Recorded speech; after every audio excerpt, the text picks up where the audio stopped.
Teeth do. I think it was either teeth or nails, one or t'other. I can't. Oh, it remember. might have been the nails. Nails, yeah. Because the collagen won't break down with acid. Teeth do. Well, I think crocodile it was either do the teeth or job. nails, one or t'other. Yeah, Yeah. crocodile. Might have been the Yeah. nails. Nails. Will make the whole Yeah. body disappear, and if they don't eat it all, they'll stick it underneath a root of a tree underwater, so you'll never find it again. We don't have many of them over here. Maybe we should do have- import some for you. You could do a trial run on Nathan Oakley and follow it up by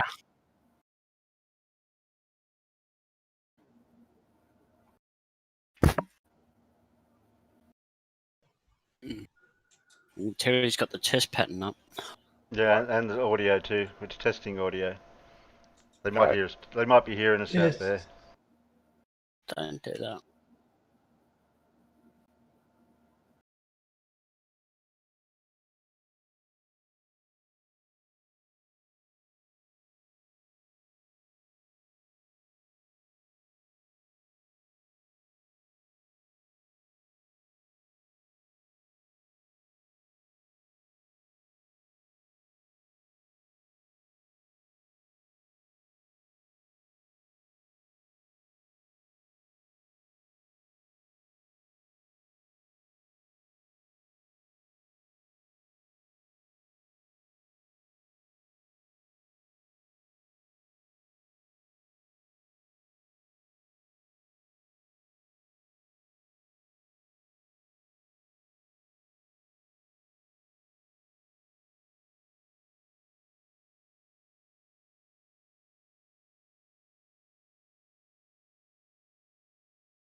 Yeah. Strange coincidence, that, isn't it? But he was absolutely adamant that it wasn't.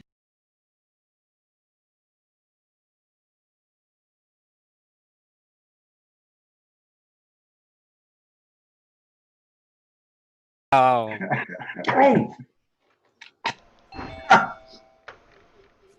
Peter, you're a bastard. he Ah. was, Alan. Tea You were time, very, Alan. Tea time. I was you're very, enjoying my tea.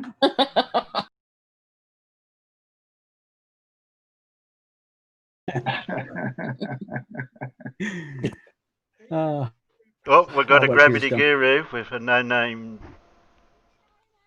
Yeah, I've got yet. to organise my name yet. yeah, Yeah, he okay. hasn't said it from last time yet. Give him a chance. Okay. Is that Laurel from Laurel and Hardy?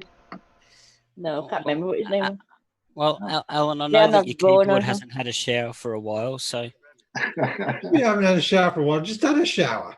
no, your keyboard. Yeah. Oh, the keyboard. Yeah, I'm trying to keep it that way with my nice new Logitech. I really don't need tea all over that. Okay, it looks like the thing says we've got to go. I better turn the mic back on so everyone can hear us out there. What do you mean, got to go? We've only just got here. Oh, okay then. Bye everyone. Thanks for coming. Night peanuts. Yeah, cheers, Peanuts. We've got Carl. Thanks, Flat. Milkman Dan. Hey Dan. Carl. Only 2 people out there. God, Oh, that Point was- and Laughs out there. That was quick. Gary. Bye. Gary. Yeah. Well, somebody said we're going to go. So. Well, you said we got to go, and I said we've only just got here. I'm confused. Yeah. Okay. Can I ask Alexa the same question again, Pip, live? Yeah, go. Is Farmer's Boy a pleasant plucker? Oh, wait a minute. I've got to switch it on. You got to say, "Hey Alexa" first, Terry. Oh, I don't think Right, it'll you come. just won't hear you. No. Oh. Okay, headphones. She doesn't listen to me. Alexa, is Farmer's Boy a peasant plucker? Here's something I found on the web. According to vt.edu, he was president of Pheasant Pluckers International in Franklin and was a charter member of SRAIL. Yeah. There you True. go. There you go. But I'm not the pheasant plucker. You're the pheasant plucker's son. Correct. And when you're not plucking pheasants, Yeah. Let's not go there. I was trying to, but I didn't know the rest of it. This is not my street. Let's not go there. Oh, it's not mine either.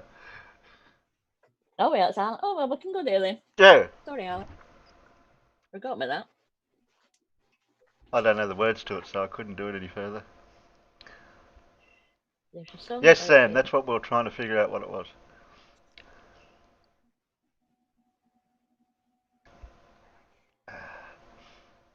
I'm just pretending that you just couldn't hear us point and laugh. Yeah, we know the mic. just They don't, Pandora. the panel doesn't know when I turn the mic on for when they talk.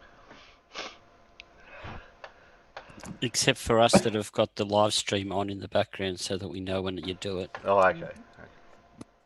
Yeah, well, I'm muted on, so I can't tell. Okay, so what are we here for? Oh, AA. The beer. Oh, we've got an AA. Oh, we're Are here for you AA. asking for the answer to the ultimate question? No, I was looking at Paul's avatar, AA. I need to call the AA, eh? No idea. I think Alfred. they do call it the AAA, don't they, out there? Out where? Down there. Out where you are. Down under. No, we've got the NRMA. Where I am. The Automobile Association. No, we don't have. We got the NRMA. You need the AA, eh? Or Alcoholics Anonymous. No one's anonymous about being an alcoholic in Australia. Phenomenon. Alfred Alberts.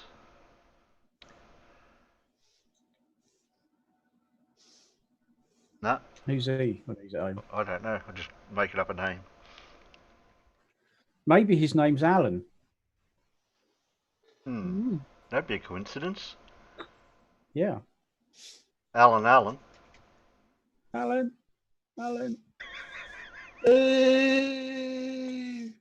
Save. Okay, I'll round up this dirt while we. Where did you hide it, Peter? Somewhere. Oh no, not derp. We always start off Danning. with dirt. You know that. Oh no. Chinwaggers.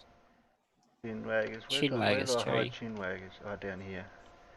Down in your special hole place, sorry. Oh dear. Oh, wait a minute. There's a third one in here. Yeah, Yeah, down there the bottom is. shelf, mate. The last one's and only if you really have to.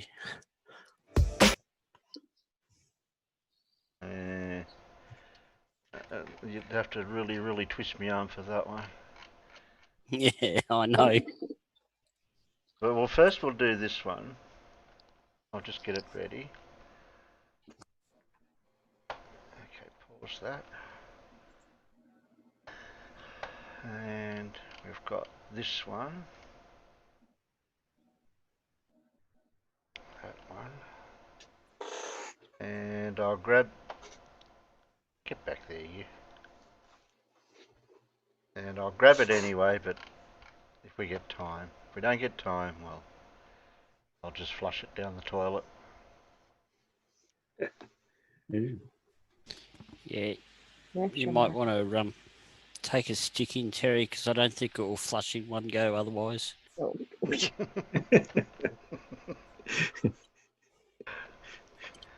There's a unit of land named after him. Okay. Anyone out there watch MC Toon debate with a Dion Smo? Nope. I watched some of it. Okay. That's a few days ago, wasn't it? That's well, correct. He's brought out his own little video post MC Tune, and that would have been, what's it, the 6th today? This is the 5th, so it's only just been out for a day. So see what big noting himself has from doing that debate. Where are we? And just play segments of it. I can always speed it up too. That always helps the algorithm. Worth a go. Confuses the AI. And playback speed. Which way's faster? 1.25, isn't it? Oh, he Yeah. thinks he won the debate, does he? Of course he Yeah, he does. says I Well, won he's that confused. debate. Yeah. He said it. Look, it says it there. Oh well, it must be true then. I must have saw a Must- different. I must have watched a different one. Look, It's got to be true because he said so. Look, it says it here. I won that debate. Huh. Well, I've got to get more subscribers than this guy. He's got 540. I've definitely got to have more than him. Well, Yeah. start supporting the flat Earth, Terry. They'll fix you. Okay. Sell your soul to the devil. I don't know if I'm stupid enough to be a flat earther. I tried selling my soul to the devil. Then I realised I hadn't got one. Okay, Bit here of we soul. go. Make sure you got protection. Woo! What's good, YouTube? You got Small from Small's Monocle Arts, my expression of martial art. Hope everyone's having a great and positive day. What's he saying? Now, I think we're going to need to listen to this at normal speed because he's too quick already. He does a stream just like Casual does. What? While stuffing his face. I had no idea what it said there at all. my thoughts on the flat Earth debate yesterday. I feel that I won the debate, but you got a lot of haters and Agent Smiths that think McToon slaughtered me, blah, blah, blah. More like McToon was just throwing a bunch of math equations and math formulas, measurements, only way you could, find curvature is if you measurements. Where are the measurements? The sun's clearly not 93 million miles away. Oh, but there's measurements. The measurements, though, you know what I mean? Blah, blah, blah. Like I said, not everything can be backed by science. You know what I mean? And Just pause it there, Terry. Yeah. the fact... So, I think you've got it extra slow. What are you going to do? Send someone up with a tape measure? Yeah. Can you just hold that end against the sun for me? How else are you going to bloody measure I it? got it at 0.75, Henry. Why just slow? yeah, which actually made it sound quite reasonable. And it sounded quite normal at 0.75. If I put it to normal, it'll probably be too fast. So basically, measuring stuff is bad. Yeah. Yeah, because Yeah. you got the Even if measurements. you take measure.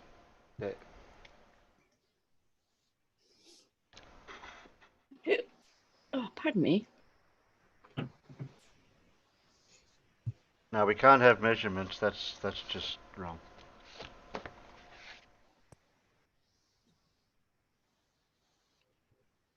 fact that we see no curvature, and that he's saying that our human eyes can't see curvature because we don't have the vision to see that. So we need to carry around a man-made...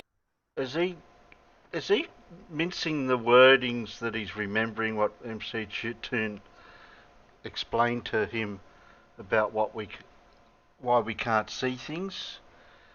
Not because we haven't got the vision we can't see it, it's just the geometry of what we see at ground level to see curvature.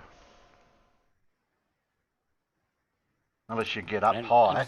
it's not just that, Terry, but it's that our eyes and senses aren't accurate enough to make the to perceive the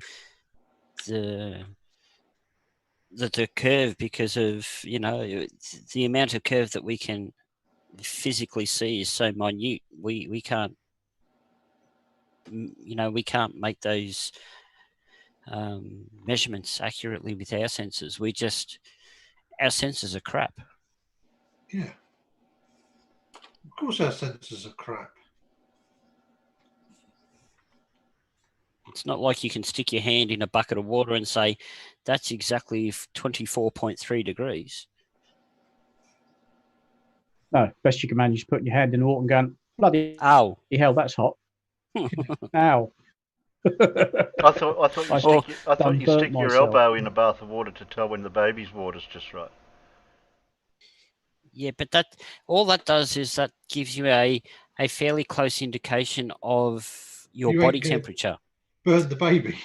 Yeah, so because your elbow's a sensitive piece of skin that doesn't get calluses and stuff building up on it, it gives you a good idea if it's at body temperature. That's all it does.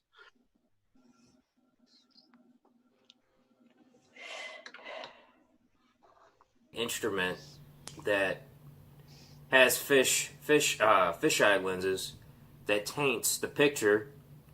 You know what I mean? When he was showing those clips of the curvature on the oceans, the one had a fisheye lens. That taints the picture so you see curvature. But you take that lens away. Hang on a sec.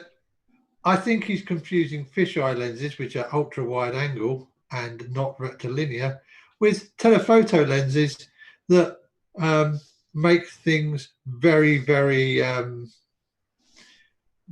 highly magnified. Yeah. And is he talking about left or right curvature, or is he talking about the other way? You can't see left to right curvature. That's right. Well, no, I tell a lie. If you go left to right, you will see the horizon curve if you do 180 degrees, simply because that's what happens if you lift your eye, if you lift your eyes just above a disc. Yeah.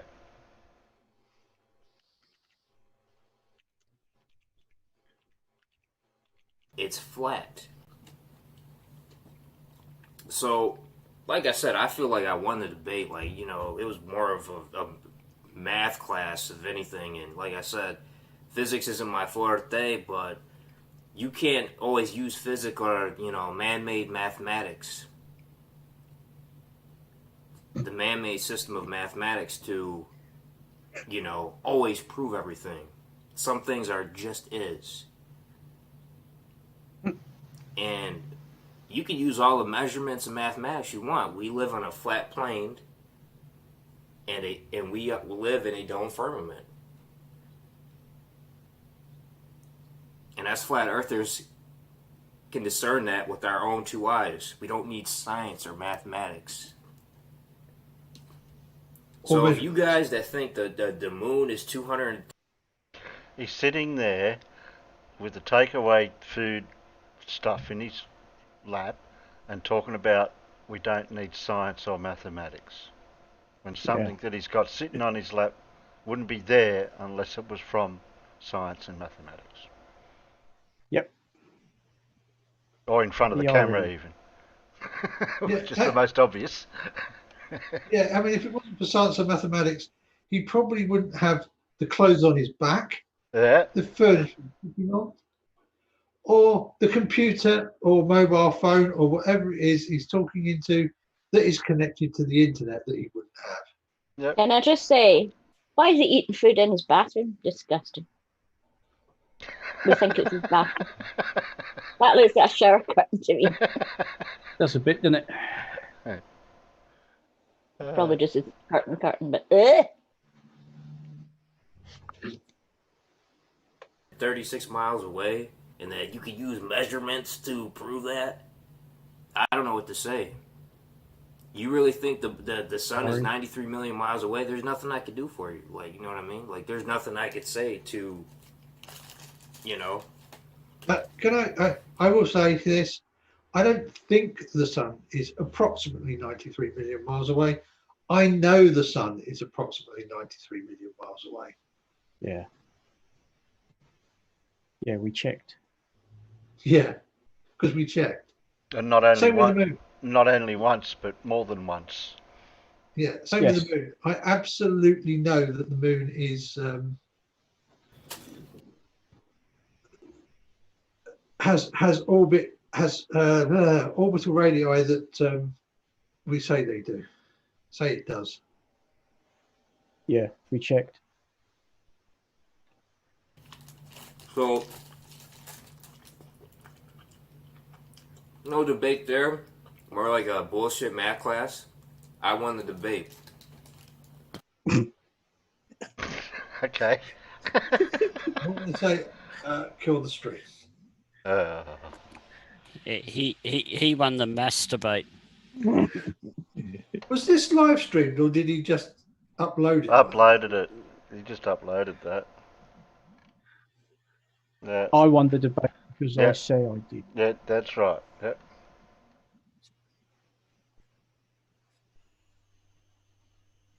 oh, you're right. 0 manners, 0 intelligence, and 0 mental capacity. Anyone, I'd agree with that. Anyone guess the guy's name yet? A something, D something. Anders. Without Googling, is it something like Andre? Anders is right. Yes. Oh, Anders. Well done. What a guess. Yeah, but we've got to guess what he's good for though too. You know, Angstrom. Angstrom sounds familiar. That name. No, Paul told us. He gave us clues. Yeah. There was clues out there earlier. But you know, would you say it was length or measurement or something? It's spectroscopy. Spectroscopy. Although isn't the first letter, isn't the letter A in angstrom supposed to have that funny little circular bit over the top of it? Yes, it is. Mr. Picky. Lives next door. That was the O. That's what I was saying. I was thinking of the Nobody word. knows how to get that on these keyboards. Brainery. Brainery can. Yeah, he does. Brainery done it. Thanks, Brainery. Oh, and the two little dots over the O as well. Yeah. Sorry, I forgot. Yeah. Umlaut. Yeah. Umlaut. Where's my cheat sheet? Go on the cheat sheet. Is he a cheap sheep? Bah. Cheap sheep. Sheet. No, he's not Welsh. Oh, that's lovely, isn't it? Okay. Oh, I can't find it. Must have. Sorry, I can't do the accent of my homeland. Brainery, what's the code? Forget that. Above the A. There'll be an alt code for it, but I can't find my alt code cheat sheet. It's not on my. It's one of the ones that's not on my alt code cheat sheet. The only one I can remember is the copyright. All I can remember is 0169. Yeah. But it comes out really weird in the. Ah, right. I found it on me. Excuse me, on my PC. Let's see if I can actually find what the. Oh, I can't find. Oh, it comes out huge. Look. Has it got one little thing above it? That little circle.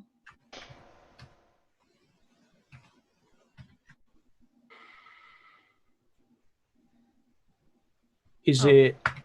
A is more of a Put it in the chat. Is it that one? O sound, and an O is more of a sounding E sound. No, that's an acute accent, I think. Unfortunately, the resolution on the one I've got on my PC, I can't quite make it out when I zoom in.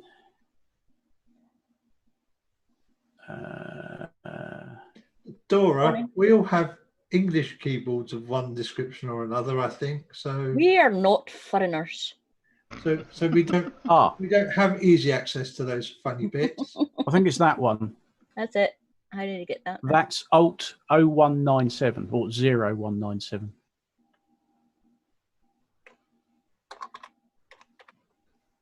Aha! It is indeedly. See, there's an alt code for just about everything.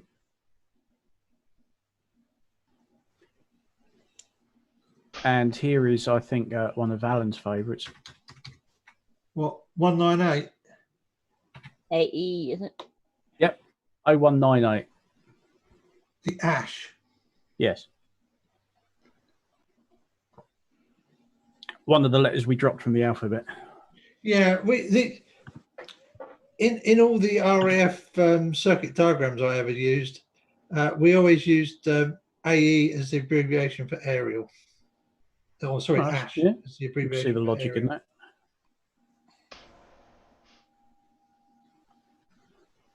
Oh yeah, where are we at? No, still hovering around 29. Oh, here we go. Recovered from that little bit. Now we can go. Now we can sink our teeth in. Oh! Everybody say hello to Daniel Pratt's water heater. The real thing. Daniel Pratt's water heater. The actual star of the show. Yes. Yeah, not that idiot who sits in front of it blocking the view. Yeah, he blocks a perfectly good water heater. Yep. Look at that lovely little expansion vessel there. I'd like to see those set of shells fall down on his head live on camera one day. Yeah, that wouldn't be funny at all, would it? No, it wouldn't be at all funny. Or even by the looks of things, stuff fall through the gaps between the slats. Is it just me or is it got trim in the door now? No, the door's hadn't had any trim on it around it. It's got a door jamb. It just hasn't got the architrave yet. Yeah. No. Probably never will.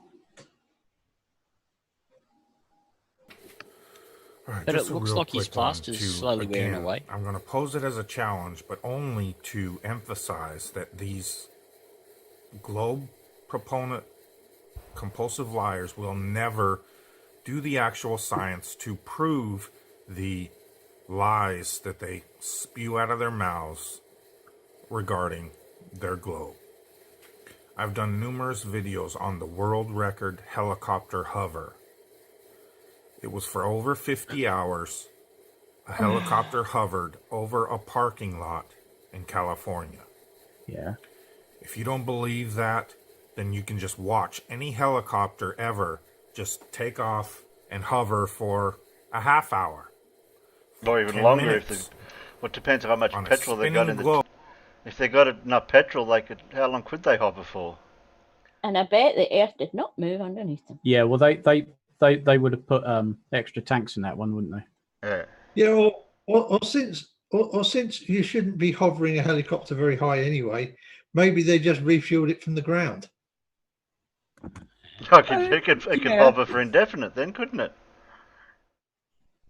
You could indeed. Well, to Although, a of course, point. the problem is, unless it's a really, really sophisticated helicopter, it ain't going to have a autopilot. So the two people in it are going to have to keep hand flying it. I'm assuming there's two people in there because I don't see one person hand flying it for 50 hours straight. No. And they don't come with a toilet, do they, helicopters? No. No. Globe, that should be impossible. They tried forever to use gravity as an excuse. That doesn't work because you can, again, put a drone on a merry-go-round, and Mitchell from Australia just did another video showing that again yesterday, where as the merry-go-round is spinning, the drone takes off. It, for just a second, follows the momentum, but then straightens out and just hovers still as the merry-go-round keeps spinning. So, helicopters do not follow angular momentum in circles. This has been established. And that drone is sitting on the merry-go-round due to gravity, according to them, before it takes off. What? I haven't seen that video.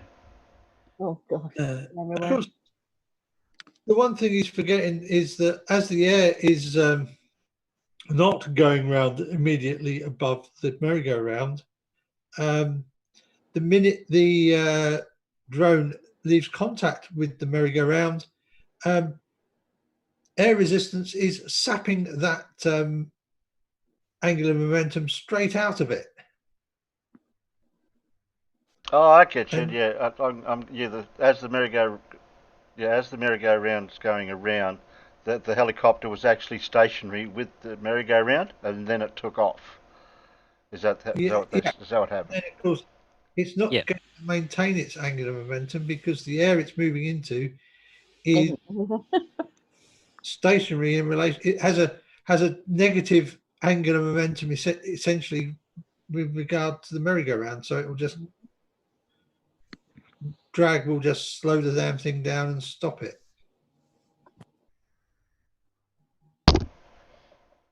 And haven't they got a built-in system for where they hover to have them to hover? Because when you see blokes set them off, they can hover. Some do, some don't. Mitchell's definitely has a GPS unit built into his.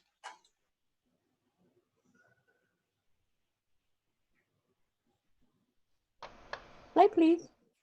Oh, sorry. Hold on. I was just waiting to say good morning to God. Who's she? Blue. Say good morning. So gravity is in full effect. It cannot be used as an excuse. So they have to move then to, the atmosphere of Earth spins along with the Earth. So that's why the helicopter continues to follow the same spot around the globe or merry-go-round, if it were. That's why it stays over the same spot, and the Earth doesn't spin underneath the helicopter like we see. Isn't that a contradiction to what he's just saying? Yes, it was, Terry. There is something. We all remember a certain person coming in and asking me a very important question when when I was talking to Travis, don't we?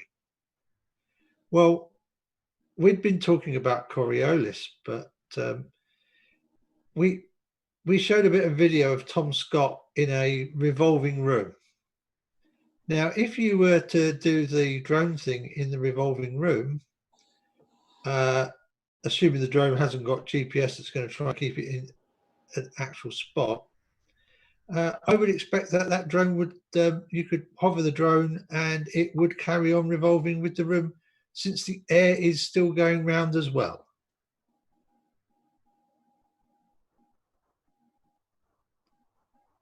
Because that's what happens when the atmosphere is also moving. Yes.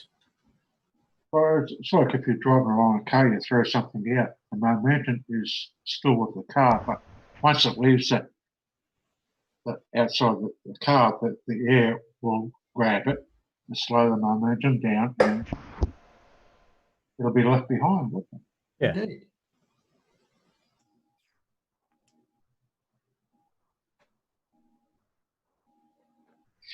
Merry-go-round do. So, if a globe proponent, all they have to do is build a spinning platform, a radial arm, say 4 feet long, 2 feet long, whatever, with a clear plexiglass box at the end of it. Okay? Put a micro drone, they have small little drones inside said sealed box so that the atmosphere is sealed and spinning along as the box spins along. Spin it at 1 mile per hour, 1 rotation per minute. The speed is relative because the atmosphere is spinning with it. So whatever speed it goes, the atmosphere will be going the same speed. So which speed you choose is irrelevant. It should act the same. So do it 1 revolution per minute. Take that drone off and let us watch it follow in the box in the same spot. Never hit the sides. Just follow perfectly along, hovering right over the spot it took off from. And that will prove your spinning atmosphere that allows helicopters to follow angular momentum 360 degrees around a globe. You know what's going to happen. I know what's going to happen. They know what's going to happen. That's why they'll never do it. And it's that easy to prove. For under $100, these people can prove their lies about why helicopters follow the spinning atmosphere of Earth. But when called out to prove... Why don't you just fly a little drone inside your car? Yeah, I was going to ask that one. Just drive your car, or even better, drive your car along, have the little drone. I know it's going to be a bit noisy because they tend to make a bit of a racket. Have it flying inside the car, and then go and take your car around a roundabout. There you go. Your car's going round. The drone is moving around with the car because it's inside that reference frame, inside the car. Wouldn't the drone have the same effect as the balloon that's in the car? How dumb can you be? The one with the balloon inside the car, wouldn't the drone have the same effect? Do the same thing as the balloon? This is why you said, oh, they'll never do it, and we all know why. No, because this sort of thing's been done to death 1,000 times over. Of course, the air's moving with the earth. Do you get knocked off your feet every time you step outside your front door? No, you don't. Unless you're drunk or somebody's greased your front step or something. You don't get hit by 1,000-mile-an-hour wall of air because the air is moving with the ground because there is this thing called friction. And it's been allowed to build up to the same speed as the rotation of the earth over, I don't know, several million years. It just beggars belief that there are grown adults out there who are this stupid, who are this dumb that they just can't wrap their heads around the fact that the air and the planet are all turning and moving together and have been since forever.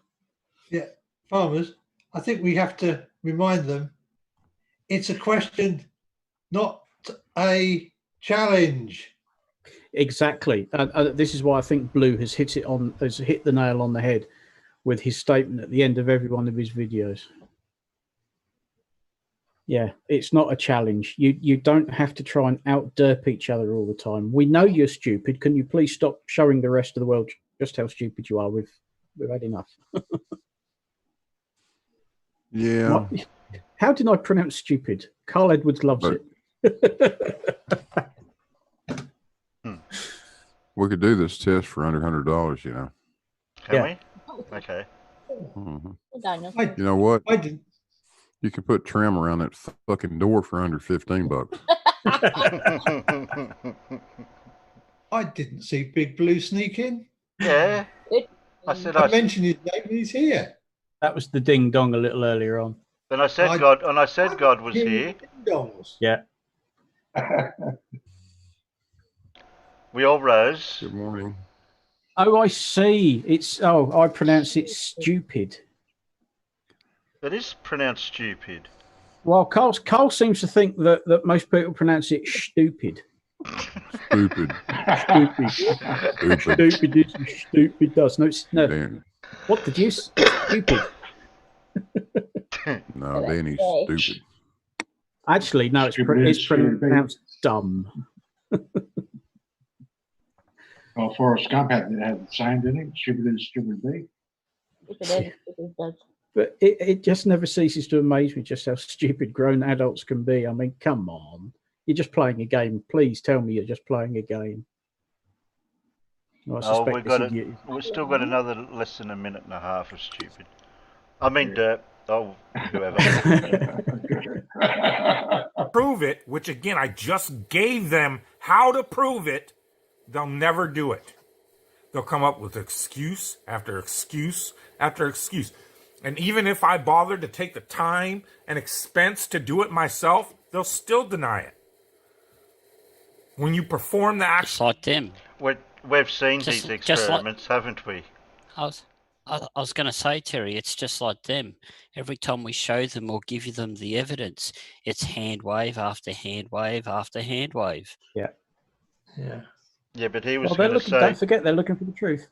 I'm pretty sure he'd be that incompetent at flying a drone that he'd take it off and slam it into the side anyway. Yeah. No, but he was saying he was going to do the experiment. Well, we know what his experiments are like. Yeah. Yeah, he'd bend a piece of pipe over his barbecue and call it gravity. Yeah. They're of the same school of approach as Chris Berry. You'd probably call up Riley and ask him how much salt to put in the water. Yeah.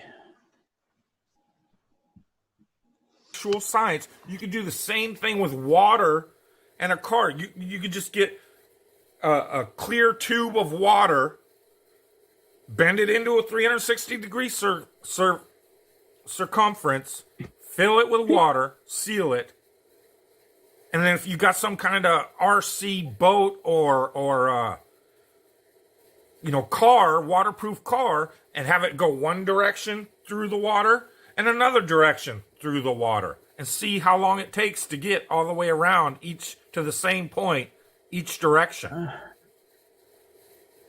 They will not be the same. The car, when going against the flow of the water, will experience much more resistance than going with the flow of the water. Not to mention, as it's going against the water, any ground it's covering is going to be much more than going with the water because the tube will be spinning underneath it. This is common sense. Did you work on it? Did you wrap your head around that one, Blue, or not? Because I couldn't. Did we just skip a chapter or something? I don't know. He's got I think he says in that garage all day writing experiments down. So he's got a sealed plastic tube with water in it. Okay. With a waterproof car. Yeah. From my car. And somehow the water's flowing in one direction, or is the tube rotating? That? I don't know. That's parts I couldn't figure out. Yeah. What's making it flow? If it's in a sealed tube, what's making the water flow? Yeah, how much water's in this tube? Has he filled the tube up with no air in it? It's just a solid. Spin the tube up for long enough that the water picks up picks up the momentum from the spinning tube and starts. The water rotates with the tube. Yeah, the ground in the water tube. What the car Because drives on remember the that water. he doesn't get relative motion, does he? A lot of things he doesn't get, but yeah. Yeah, I was going to say, don't just start on the things that he doesn't get because you'll be here all night. Can we just approach the things that he does get? Oh, There we shit. go. That's Picked on a lot. When he was saying to join the plastic tube into a circle, he changed the word circle to circumference. For some reason, he changed. He couldn't get the word circle out. Then it's difficult, yeah. Oh, it's just you'll probably find, Terry, he did that because he didn't want to say, you know, that how they go out of the way. They go out of their way not to say sphere, for example, when they're saying atmosphere. Mm. You know, he's trying his hardest not to say certain words that might Round things. yeah, might mean circle, ball, or Round-phobic. round. Yeah. Yeah. Avoid Elementary start school with G. science, and these people will deny it, act as if there's no experiment to prove any of this. Like I just told you, put a drone in a sealed plexiglass container so everyone can see it, spin it 360 degrees, take that drone off so it hovers, and let us see it follow 360 degrees with that radio arm. Guaranteed it will not happen, and this is why they'll never do it. Is he saying the drone inside this glass box will stay hovering while it's rotating? Should do, because the air's rotating with it. Yeah, I think he's saying that it won't, which is why nobody does He's it. trying to say it won't, but I mean, I can see him being that incompetent at flying a drone that he couldn't fly a drone in a plexiglass box if the plexiglass box was sat stationary. Yeah, probably. Don't. Am I missing something? Don't drones have rotors? Yeah. Don't drones usually have like 4 of those little twirly fuckers that make them hover? Yeah, and of course it's then controlled flight. Well, wouldn't that? How do you keep the air inside the box from not being a little bit disturbed by the drone's twirly fuckers? Not just every Good point, Blue. I'm just asking questions. That's good. You can ask questions. I mean, you can fly a drone inside a plastic box. It's not that difficult, but I'm guessing that most of it staying stationary is going to be thanks to your control inputs. Yeah. Keeping it there. I'm rather sure this fuck knuckle couldn't fly a drone at gunpoint.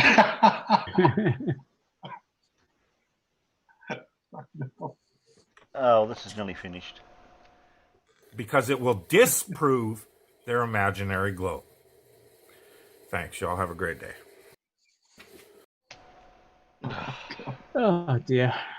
Oh, he's got some experiments for us. He's going to do it himself if we don't. Well, let's let him do it. Yeah, okay. Let's let him debunk himself.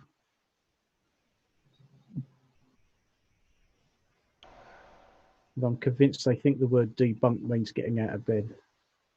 That's it. It seems to be the opposite with everybody.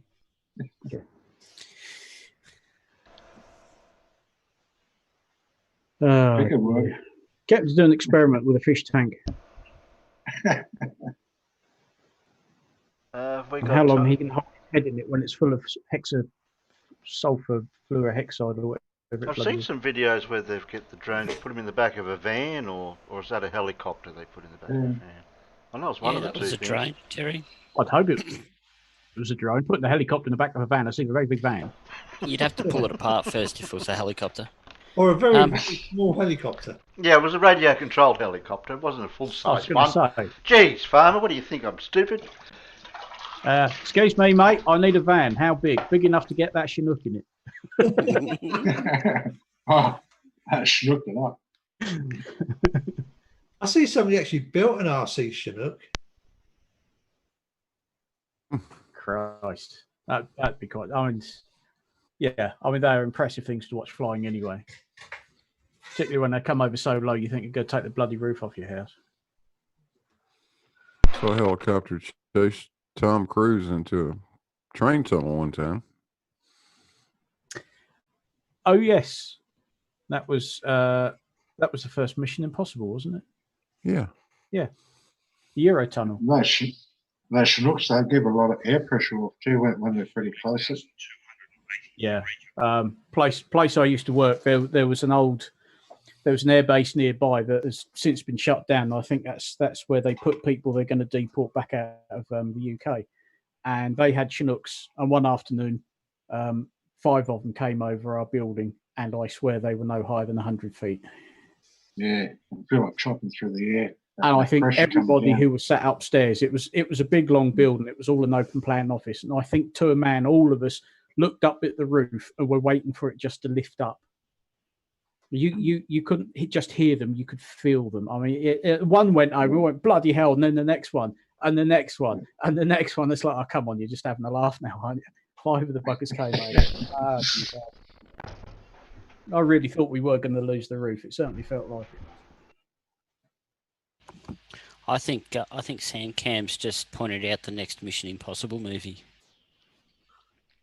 Understanding something, yes, yeah. Understand. No. That's just not believable.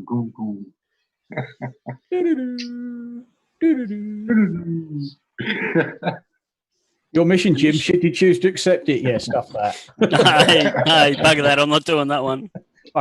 You've asked me to do some stupid bloody things in my time. I'll almost kill myself, but make him understand. No way, I can't. I'm going to say, wouldn't it be your mission, Jim, is to replace Daniel Pratt with a doppelganger with intelligence? We want you to do a frontal lobotomy on Daniel Pratt and then replace what you pull out with something that works.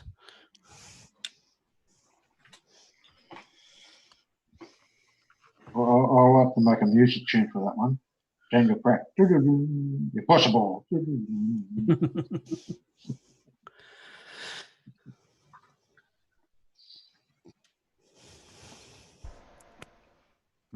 I think I'll squeeze this last one in. Go for it, Terry. It's the worst. It's the worst derp. It's the worst derp. Sorry. What, you saved the worst till last? Yes. Oh, our favourite hero. He's not screaming at kids again, is he? No, not this time. Blue, can you track him down and give him a slap across the head for me?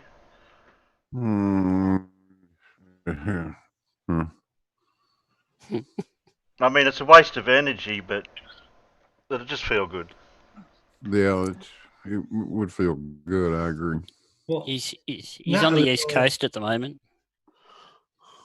You want to give Natalie the slap, or you want to give Daniel Pratt the slap? Both. They both deserve a slap. Because we know where Daniel Pratt lives, because he completely doxed himself, didn't he? Did he? Okay. Yeah, a while ago. I'll pull up in a van with water maintenance on the side and say I'm a hot water specialist to fix your hot water heater. I'm here to inspect your water heater. We've had complaints from it. Yeah.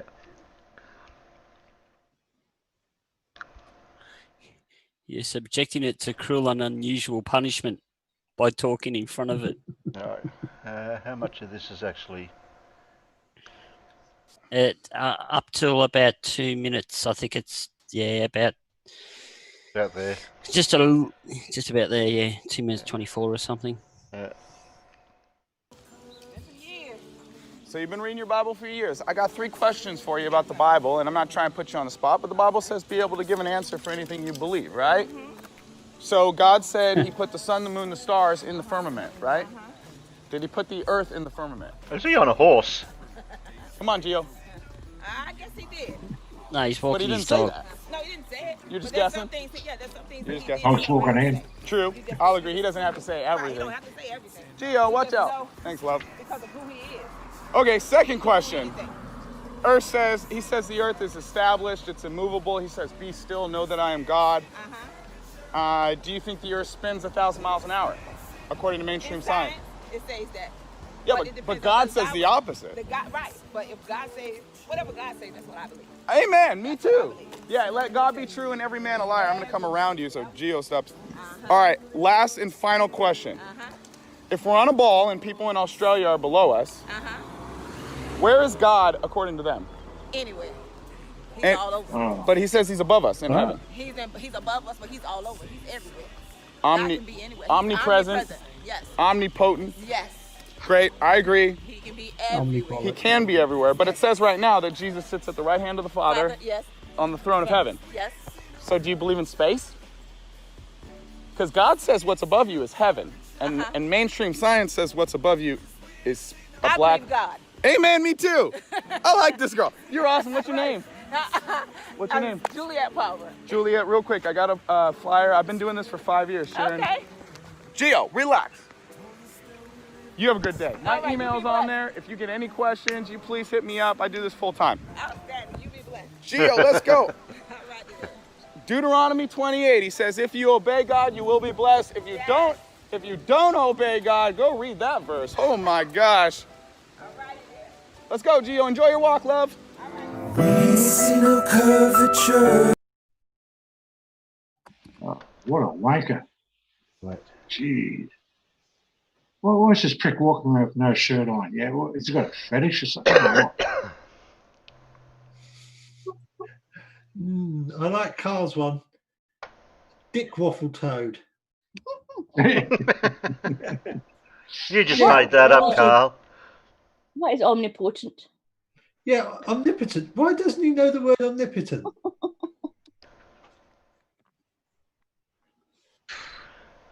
Or how does he know it's God's word? It's just a book written by some blokes. Yeah, well, it's like I said to him when he went into Gem Pandas.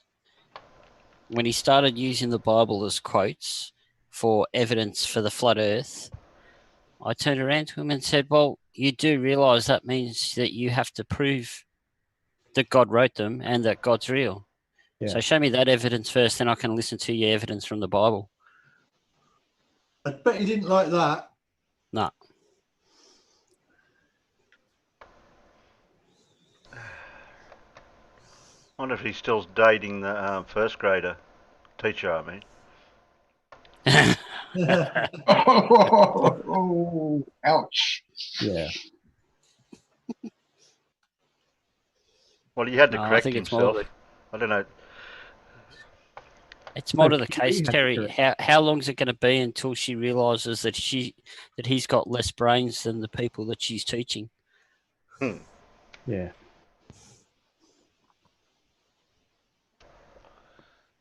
Oh, okay. We're coming up to the hour. Well, that didn't go too bad. We had 3 videos of derp for the first hour. That was good. Yeah. No, So, which one out of the 3 was the worst? Not the best, the worst. Out of the 3. Thompson. The McToon person that said that he won the debate, or the hot water heater guy, or I have to go with man blocking Daniel Pratt's water heater. Okay. I have to go with the first one was by far the worst. Then Daniel Pratt's water heater. Then that was just pointless because there was no point to it. There was nothing in it. Okay.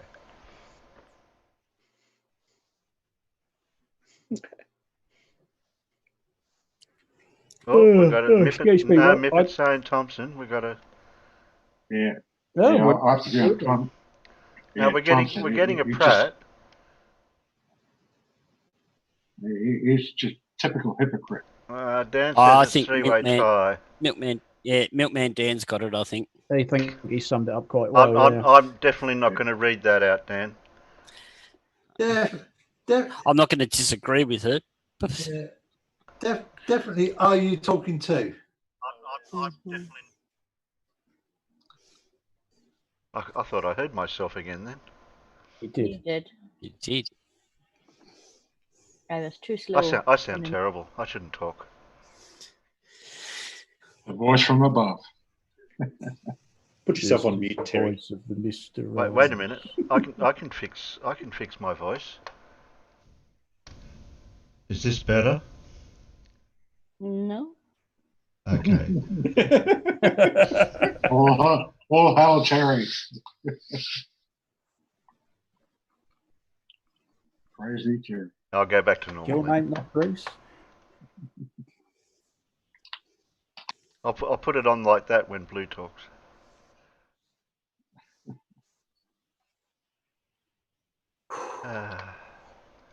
Okay. Right. Any? What are we up to? Another cup of tea. Okay. Yeah. Go make Oh, cuppers no. or whatever. Anybody Oh, got yeah, it? whenever. Anybody got any news or chilling or I have a anything? premiere at 3. Updates? You got a premiere? Yeah. The dad. Okay. The dad. And I did a live premiere last night of Only 100, which I've stuck in good homework if you want to play it later. I got a rally video. Yeah, Yes, Blue did just drop a video. a very good one.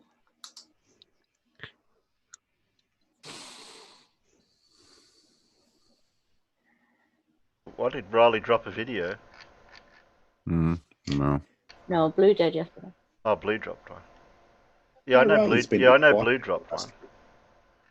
How far back, Blue? How far back It's did you about drop one? about this time yesterday. Oh yeah, Mr. Sensel did a good one, Dave. Exposing the guy. Oh, here we go. The Riley prostate. No, not Stop. That doesn't conjure up a good image. Now I know what Oakley's been up to. Just give it a little cough there, Riley.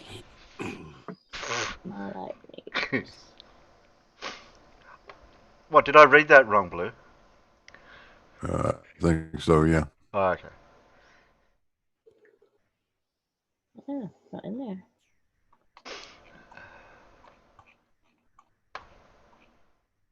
Okay, whose turn is it now? Paul's? Is it my turn? I think so. Okay.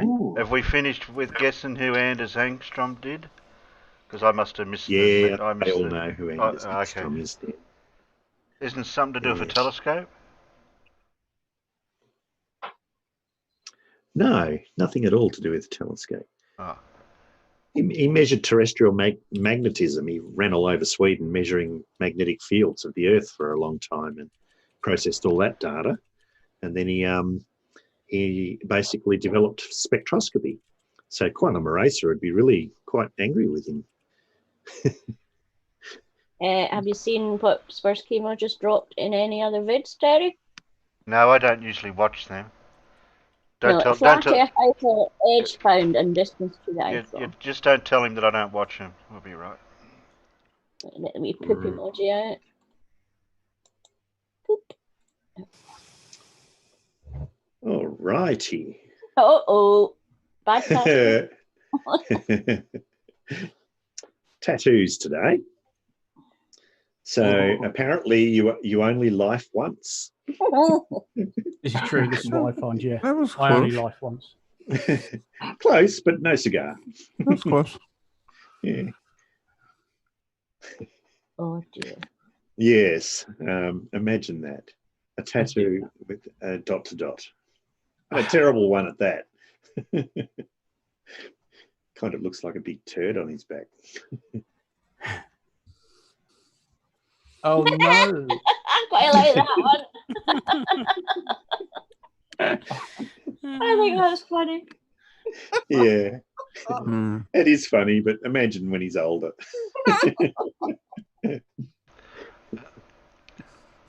He's probably regretting it already by the look of his face. Well, I was drunk. I thought it was a good idea at the time. That one I like. Yeah, there were quite a few of these.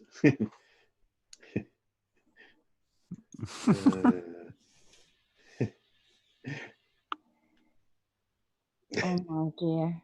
Yeah, it is better to be absolutely ridiculous than ridiculous than to be absolutely boring. Get it right. Now this must be a flat earther. Definitely. Well, it depends on which way you're standing. No, The east has never been sideways. No matter how you turn your head or whether you think you can never get if I that one stand right. in front and imagine it the other way round, it's just wrong. Oh dear.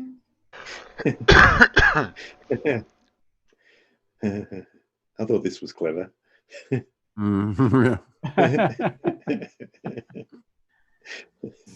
Yeah. It's all a push up, bruh.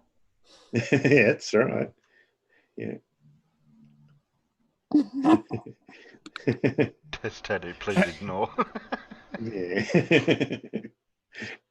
Yeah. Where's Wally? Oh, there's Wally. There he is. Yeah. Wally does make a few appearances, actually. Yeah, where is he lately? We haven't heard from him lately. Yeah. It happens. Shit happens, yeah. Yeah.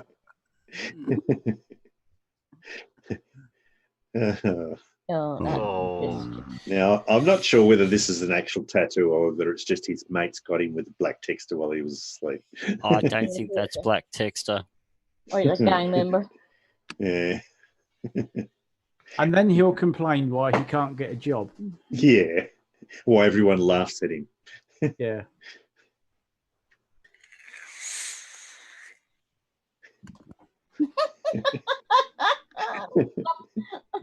I know you're in there, Wabbit. Why come out, you rascally Wabbit. Yeah, it's Wabbit season. No, it's duck season. Wabbit season. Duck season. Yeah. Duck Yeah, season. Wabbit. It's gonna be all rich. Rich. All right. Are you all right? All rigs. Oh, Rick. It's gonna be all rigs.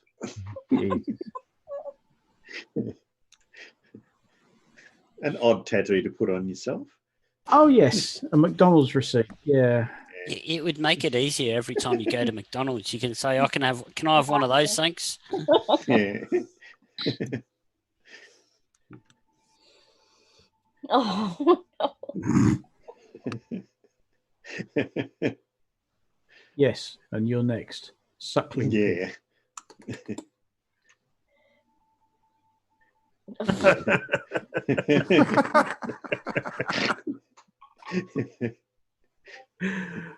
Oh, I bet that hurt. Oh, I Tattoos on guarantee the you palms that of your hurt. hands. Ooh. Yeah. Yeah. Be life. Be life makes things real. Yeah. A pox on tattoo artists who can't spell. It's very neatly written, though. So just with that though, 90% of tattoo artists will turn around and say, I will spell it however you write it. What you want, you put on that paper, and that's how I'm going to do it. Yeah, I suppose. Yep.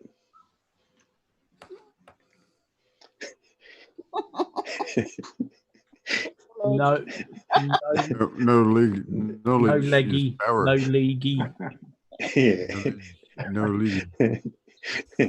A bit of knowledge would have gone down well before they got this tattoo. Only God will Don't shoot me. Juge me. Huge me. Juge me.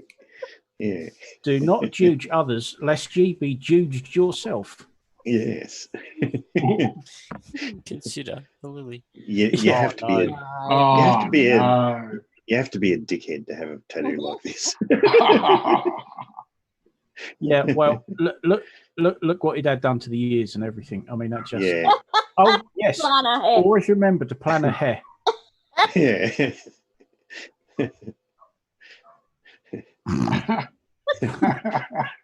Oh no. Teenage Mutant Ninja Turtle. Oh dear. Death Turtles. They were called Death Turtles. That's where the greenies come out of. Till they toned it down for the kids. Oh, that's a Oh bit. dear. Yeah. Are you deaf? Well, sort of. Not only works so that bit of hair comes off. Yeah. Yeah.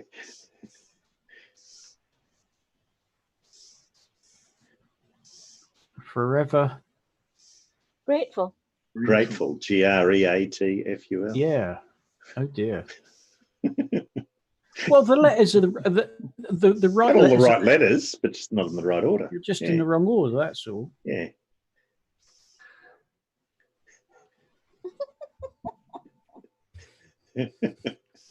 Well, I suppose he's not lying.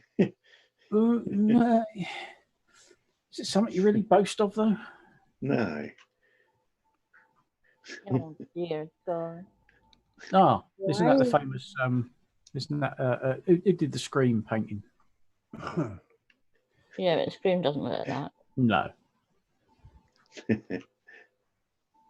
Munch. Oh dear. That's Voldemort. You wouldn't know if he was coming or going, would you? No.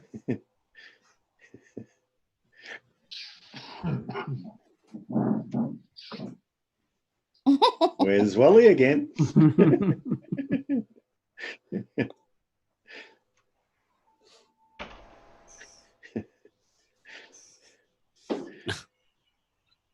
Yeah. I wonder if it's a proper barcode. No, that looks as if it's been stuck on. You can see the sticky bit. Forever with us. He touched so many. Touch so many. Is that supposed to be MJ. Michael Jackson? Yeah. Yeah. Well, he allegedly touched so many. Mm. Never don't give up. Doesn't that mean give up? Yeah. Oh. Oh, Professor Zoidberg. Zoidberg, yeah. That's it, Zoidberg, Futurama. Yeah. Uh-oh. Oh, no.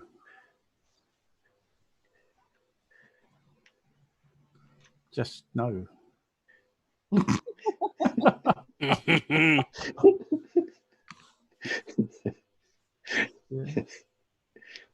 Oh, dear.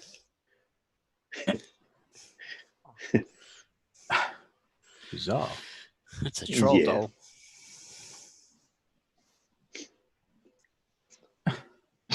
Wouldn't you just get a real Walkman and put there? It's a Nintendo hand controller. Controller. Yeah. Took me a while to figure this one out. It's actually tattooed on her forearm, and she's holding her forearm across her face. Yeah. Okay.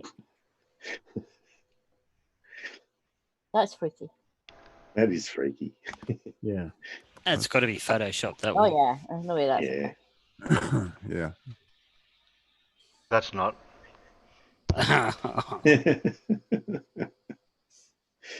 Oh dear. Really? Insert coins in slot. He just missed the line after it that says "and pull handle." Yeah, I was going to say, where's the change come out? Oh, look, it's Bart Simpson's It's arsehole. Bart. Yeah. This one here, apparently it's a bit of a trend at the moment for people to be tattooing coronaviruses on themselves. And some people actually believe that it protects them from getting the disease. Yeah. And and there were tribes that believed that when you took photographs of them, you stole their soul. Mm-hmm. Yeah. Yeah. It is my life. It is my life. Oh. John Bovey. John Bovey. Yeah, who's John Bovey? Oh no. I want to know where the seventh dwarf is. Don't ask. Fell down the hole. He went in the tunnel.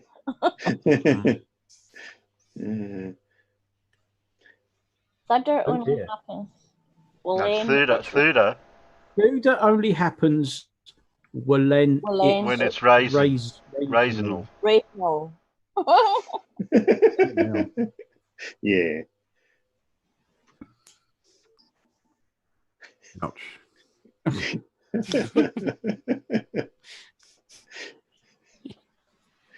Ready anytime. Yeah. Motion lotion. That's painted on.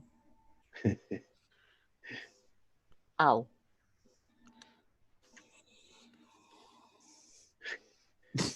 Oh, that's quite good. I like that one. Ooh.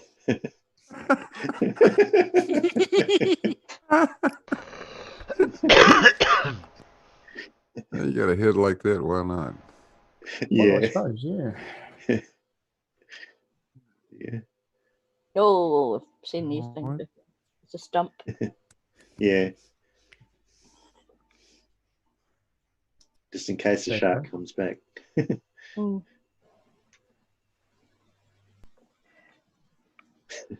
One fucking thing after another.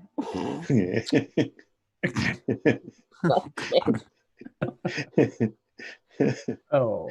Why? Why would you do this? You wouldn't. No.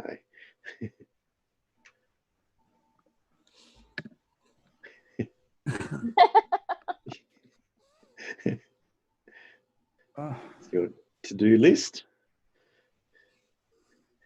Regret knowing. Yeah. Obviously paying by the letter. Yep. There's Wally again. Harry is hiding there all the time. Yeah. Well, no wonder nobody found him. You only laugh You're once. back It to looks that. like we're back to the start. There you go. Now that's why you don't get tattoos, boys and girls. Yeah. Or if you do get one, you make sure you get the right thing. Yeah. Spell check it properly. Yeah. And remember, regret knowing. No regrets. That Yeah, was on no another regrets. one too. Yeah. Poor old John Bovey.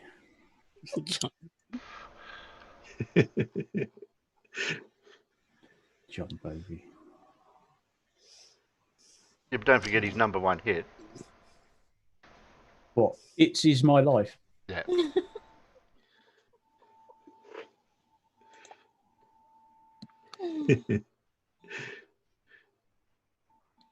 Second only to Living on a Player.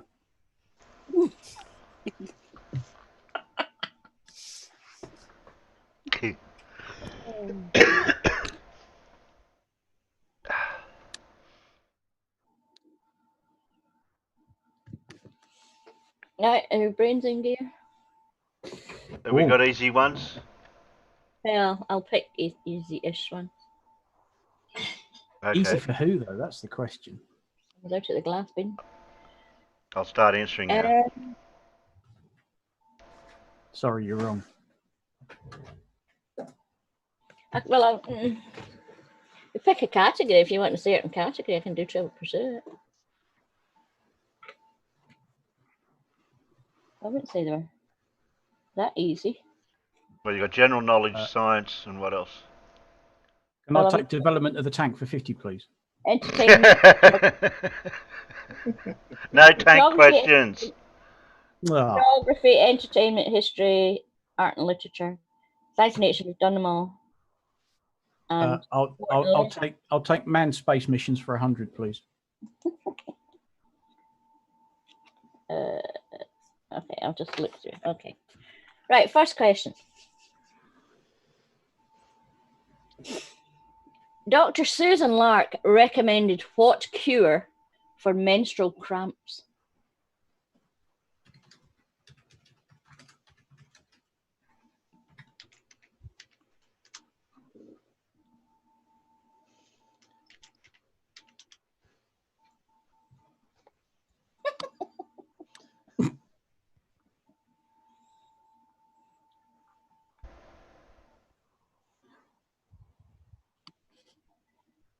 Oh. No, cure, not kill. Oh, sorry. I suppose it would get rid of them, but it get rid of bloody everything. Nobody's got the proper answer.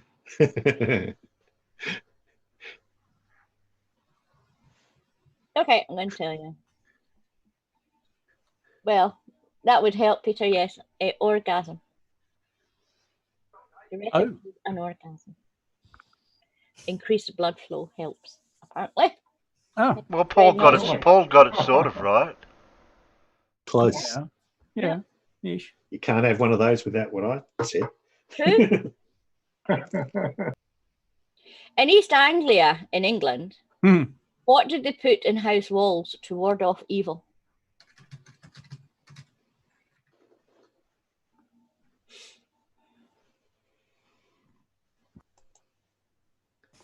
That would be a bit smelly. No.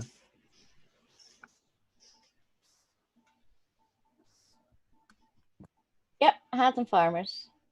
Dead cats or mummified cats. Yep, mummified cats. The Greek word meaning the writings of prostitutes is now known as what? Oh, I don't know about that one. Unfamiliar as I am with the writing of prostitutes. Oh. Almost, kinda, Peter. Then it's I'll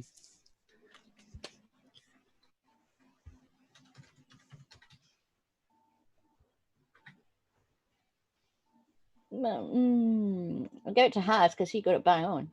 It's pornography. Oh, right. Pornography. In 1904, May Sutton Brandy was the first US woman to do what? May Sutton Brandy, 1904.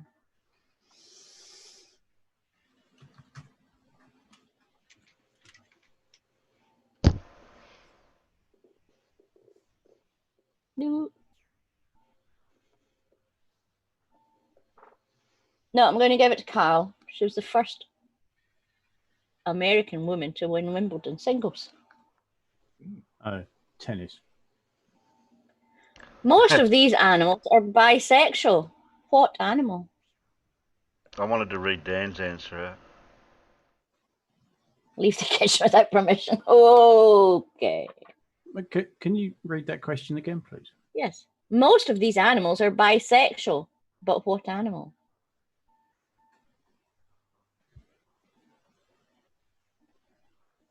Flares.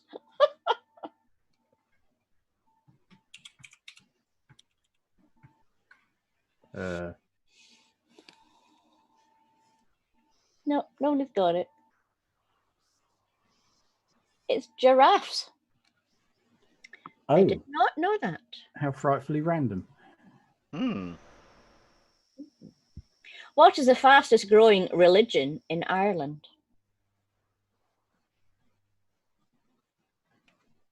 Well, it's still growing. Just a sec. I'll just call up Pete Shea. It's not Christianity. Aristarchus.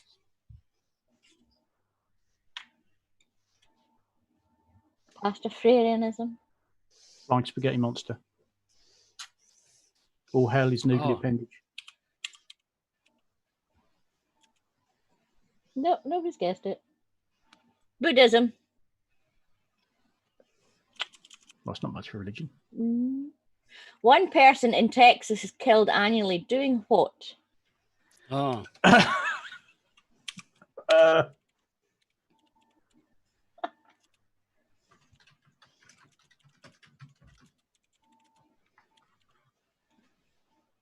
Stupid shit, yeah. No. No, it's not milking a cow, but it's kind of random.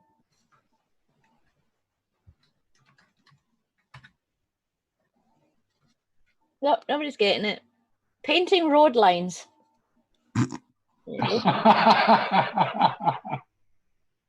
Bob Dylan said you should never trust anyone. What?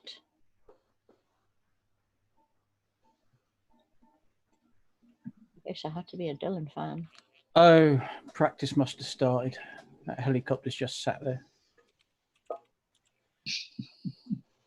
Not enough frog. Never trust anyone who flares. Never trust anyone with a flyer. These are all true.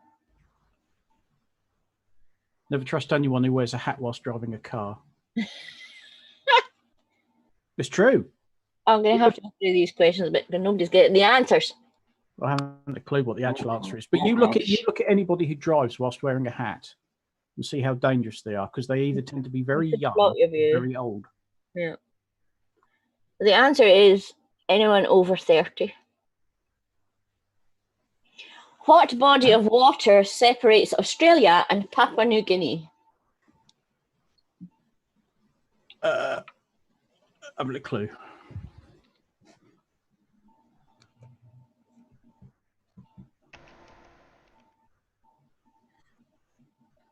Oh, look, bugger up and hover over the other side of the circuit, will you? Fuck's sake. John even got in before me. Yeah, John and Dave Cannabis, correct? The Torres Strait. Never heard of it. Nope. Hebrew comes from a Babylonian word meaning what? Blimey. I'm not doing very well today. No, these are quite obscure. Fake tea.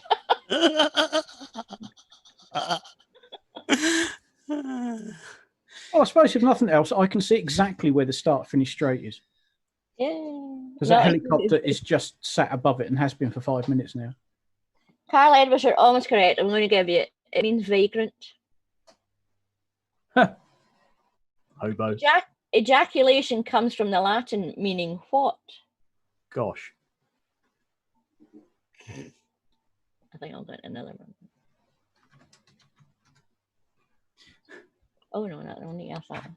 I missed out on the answer to the Hebrews one. Vagrant. Oh, vagrant. Okay. And this question, what was this question again? Ejaculation comes from the Latin meaning what? And Had has got it. It means to throw out. Oh. Well, I suppose it would, yes. I see another one, which is quite...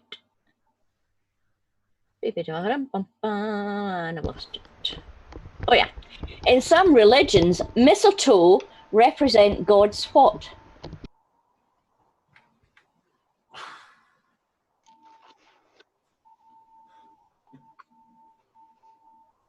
Who knows? It's religion. It'll be something bloody weird.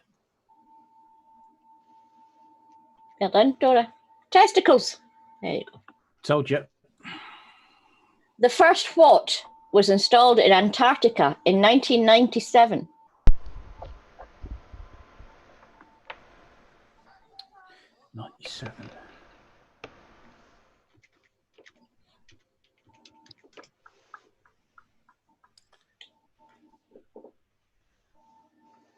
No, I think they had toilets before that. Yeah, they had toilets I before. hope so. Yeah, I had to put it in. It's the first ATM.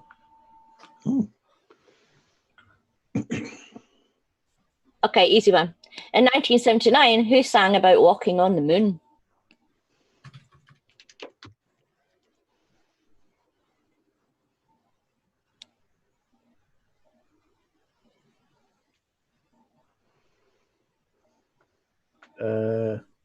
Yep. Gordon Sumner. Stu and Farmer's Boy are correct. With the police. Carry on while I look for another question. Sting is Gordon Sumner. Stuart, who was the bloody drummer? He's done a lot of stuff for films. I can't think of his bloody name now. Never mind. There's only 3 of them. Sting was solo. The Police was the band. Yeah. Well, Sting's actual name is Gordon Sumner because he released an album called 10 Summoner's Tales or something, which is a play on his surname. Copeland. Thank you very much, Has. Stuart Copeland. I think he was a drummer, wasn't he? And I think he's done an awful lot of stuff for films. He's done film soundtracks and all sorts of things. Okay. And I've lost it. Garlic and chives belong to which plant family? Oh, that's another fact that I've forgotten.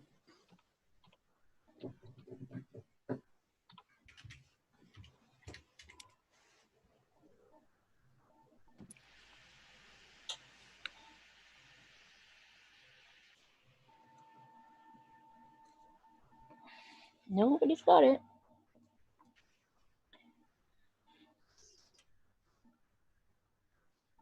Nope. There you go. Hat. Lilies. I've got lilies. I'm taking lilies. There are 2 general types of skiing. Alpine and what?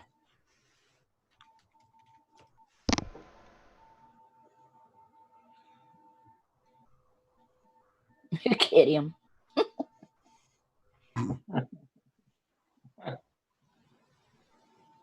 Yes, Dan, but proper name.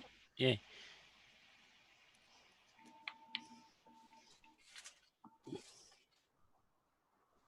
Alpine would come under slalom, would come under alpine. What's the other name for cross-country skiing? It has a name. Couldn't tell you.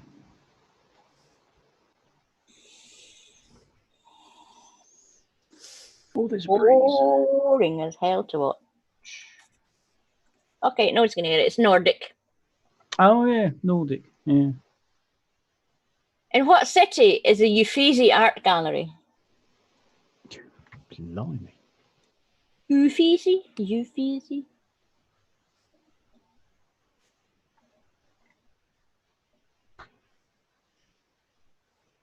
Can I take tank development for 50, please? No. Spell that. T-H-A-T.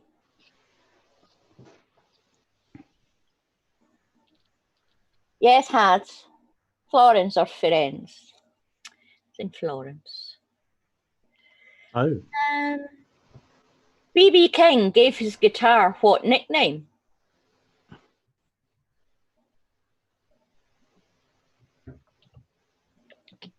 No. No.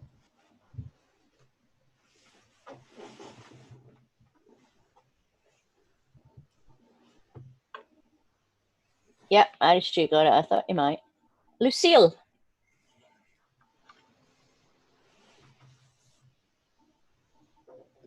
What country borders Denmark to the south?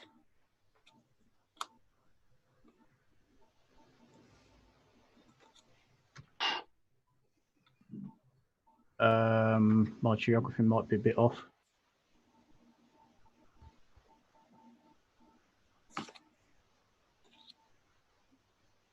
Yep, Dora and Florence, Germany. In fact, this Trivial Pursuit's so old, it says West Germany.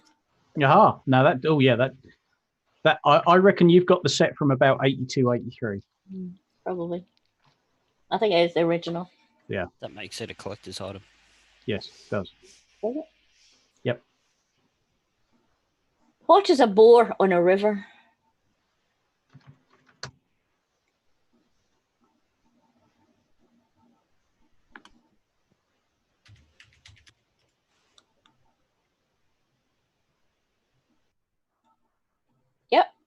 Carl and Paul are done.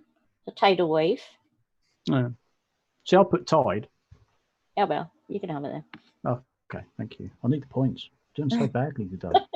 These questions are so off the wall. Oh, we're going back to Trivial Pursuit. What heroic group did D'Artagnan lead? Don't put what you want to put. Don't put what you want to put. Because you said D'Artagnan.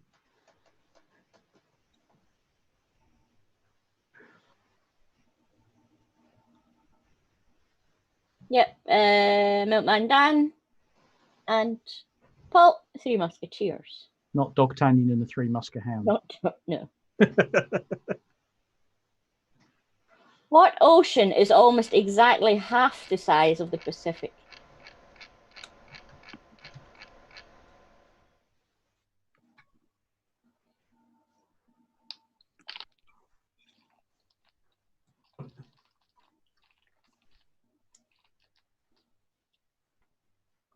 Yep, Sam Cam got it out there. The Atlantic.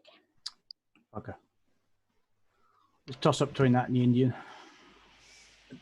Who did Diana Ross portray in Lady Sings the Blues?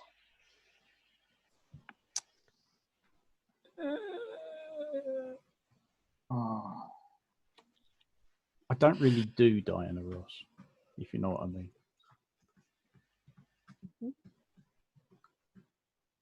Bob Ross.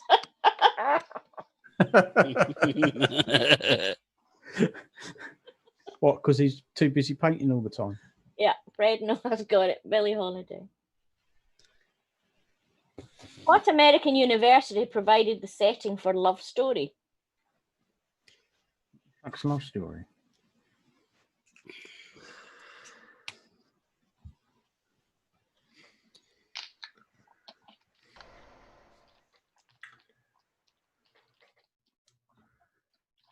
No, Milkman Sounds Dan suspiciously got it. like a chick flick. Harvard. Oh, Love Story. Oh, it's awful sad.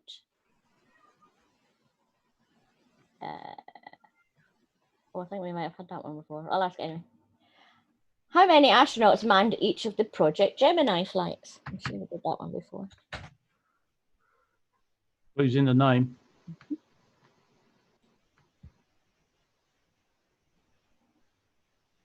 I'm fairly certain that's why they called it that.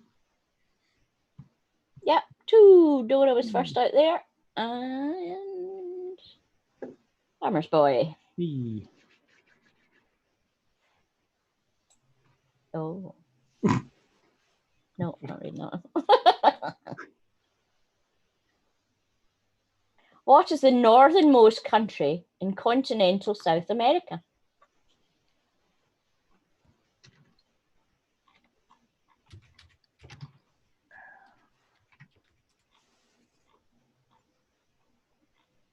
Oh, I'm going the wrong way. No, no, no, no, yes. Oh.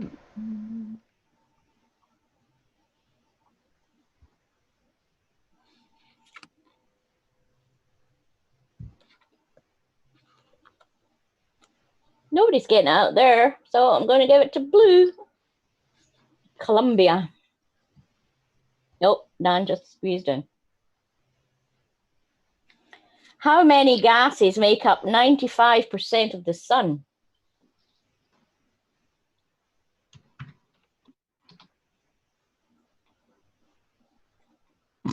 At? Yep, Dan and blue, well done too. All right. What did Melina Mercuri want the British to give back?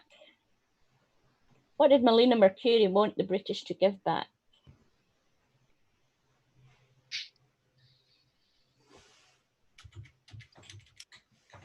Trying to think what we've nicked. We nicked it from Greece. Yep. Hag and farmers, the Elgin marbles. Australia? No, you can keep it, John. What nationality was Aladdin?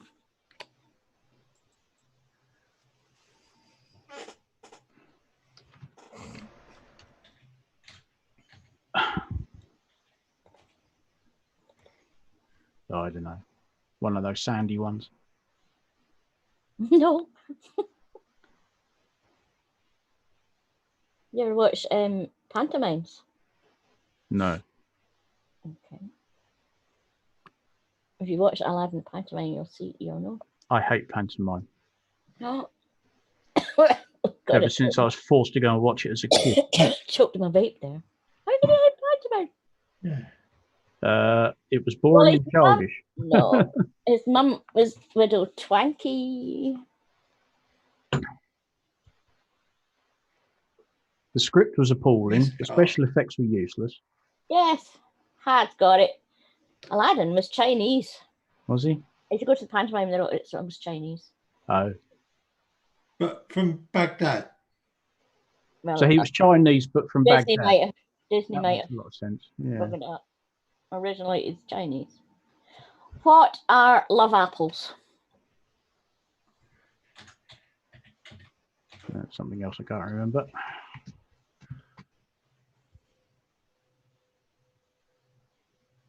Oh, it's a helicopter's buggered off. No, Carl.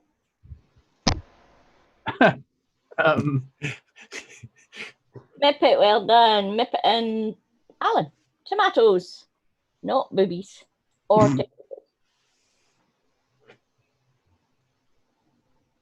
oh, who knows? Now that make them love melons.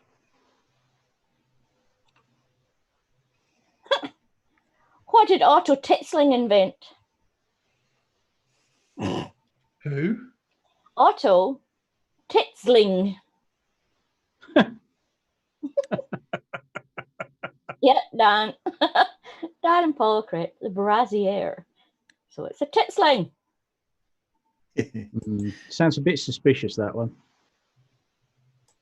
No, not that. No. Over the shoulder boulder holder. That's it. Oh. What street was the subject of a Charlie Chaplin film?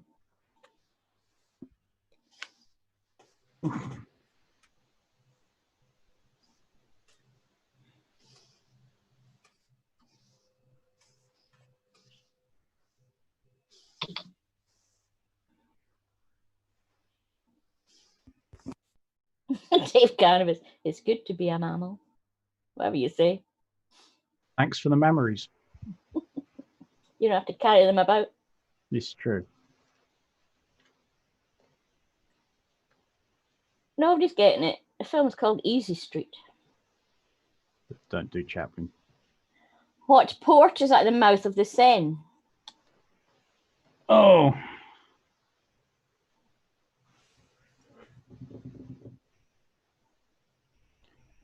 Seine. Didn't think there was one. Mm-hmm. Of any note. You'll know when you hear it. There you go. Has got it. Le Havre. Oh. Who claimed to be the world's most perfectly developed man?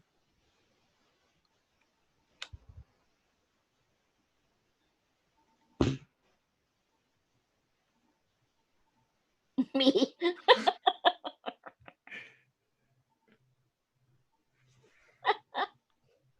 Oh, Donald Trump.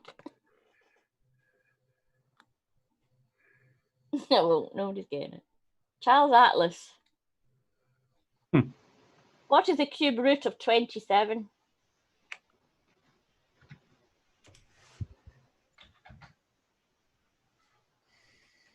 At last, an easy one. Yep, Dan and Blue, well done. 3. 3 shall be the number thou shalt count, and the number of the counting shall be 3. 5 is right out. Yep. What was the name of the lioness in Born Free? Oh, God. Yeah, that's it. It's a long time since I've seen that. Yep, Carl and Alan. Elsa. In Monopoly, what are the red properties? Oh no, ignore that, that's British. What organ contains the island of Langerhans?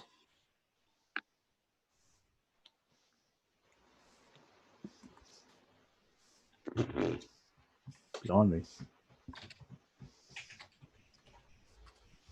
Actually, it's the islets of Langerhans, so they're wrong.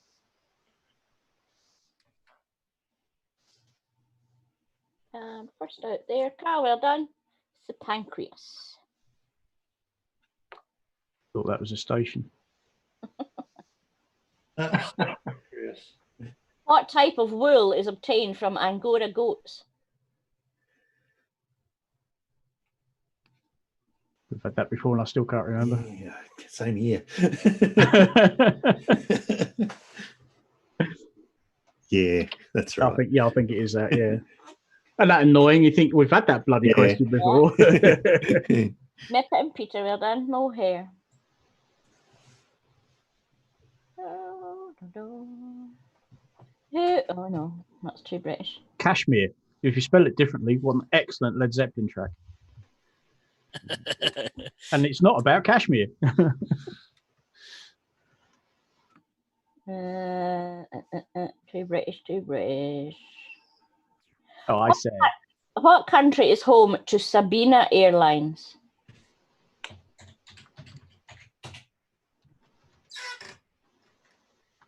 I don't know. Take a punt.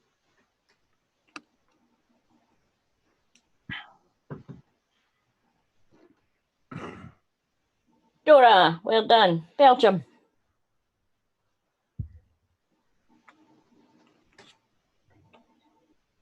Oh, this is so easy. What island is home to statues called Mauis?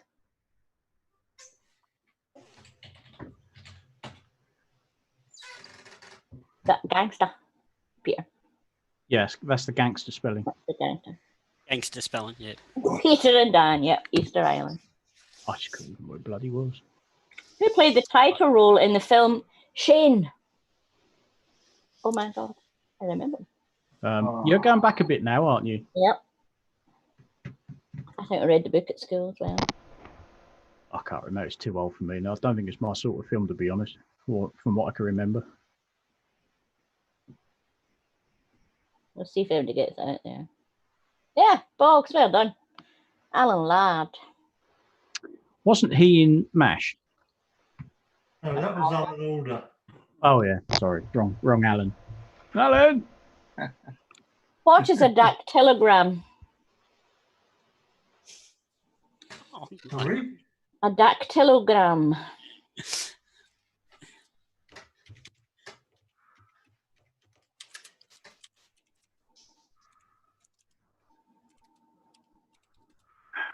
Yeah, that's what I reckon, Dora. Telegram by duck. Not Telegram Sam. Yeah, Had and Barry Boy, correct. It's a fingerprint. No. Who introduced Police 5? American, I think. I think I might be too young for this. Oh, go away. Go to a different part of the circuit. Fuck's sake. Police 4. Okay. At least here in the UK you did. Yeah, that's the American one. Had's got it. Shaw Taylor. Who? Shaw Taylor. Who the hell's that? What is the capital of Afghanistan?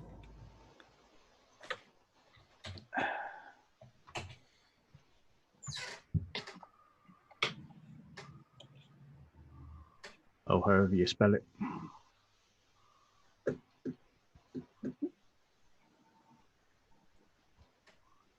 No, it's not A. I knew somebody would do that. Yeah, bound to. But it's definitely not Baghdad. Yeah, well done, Dora. Dora and Alan. Kabul. Who panicked Americans with his radio version of War of the Worlds?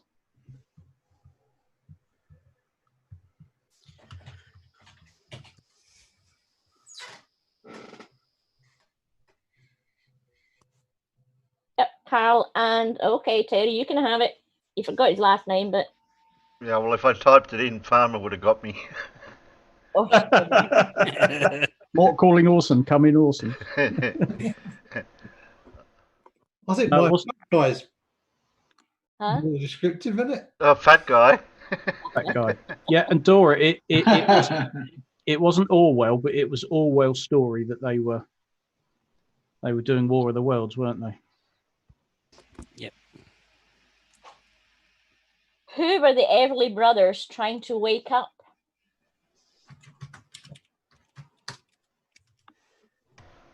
Oh, can't bloody spell. I was closer. In my defence, the I's next to the U. I'd put an E instead of an A. Yeah, Fred, no, I lost it. Fred, no, Susie. It's Susie, not Susan. I think that was one of my mother's favourites, if I remember. Okay. What celestial body has a diameter of 864,000 miles?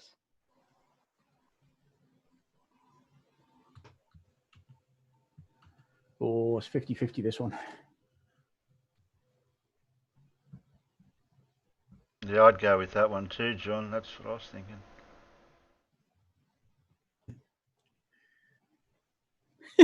This is a typing contest, not a quiz. Yeah. Who said that? Who said that? Blue. Alan Paul Wilder. That's right, Blue. I'm not good. That's why I just cheat by just trying to get a couple of little words out. What kind of gun does Dirty Harry pack? Oh, that's easy. That's easy. I don't even know if I got that out.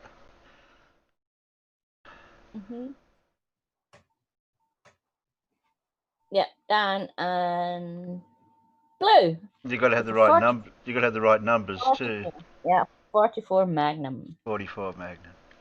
Will blow your head. Well, there you go. Blue got 44 out. See, there you go. I said that. The only thing you've got to ask yourself is, are you feeling lucky? Are you? Punk. Man's got to know his limitations. Yeah. What did the Knave of Hearts steal? Huh? What did the Knave of Hearts steal? Yes, he did. And all of them started winking straight away. Yep. Bit like the Norfolk Broads. Lovely. Oh, well done. The Knave of Hearts stole some darts. How many pairs of chromosomes do we have? Normally.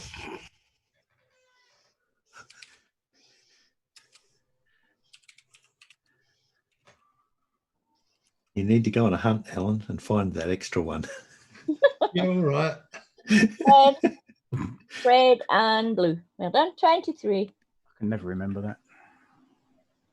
Oh, that's close. Before blue. Yeah. You could have just went +1, Alan. Alan put 22, then I got Blue 23, then Paul 23. Fair enough. What type of bird is South Africa's aasvogel? What type of ass?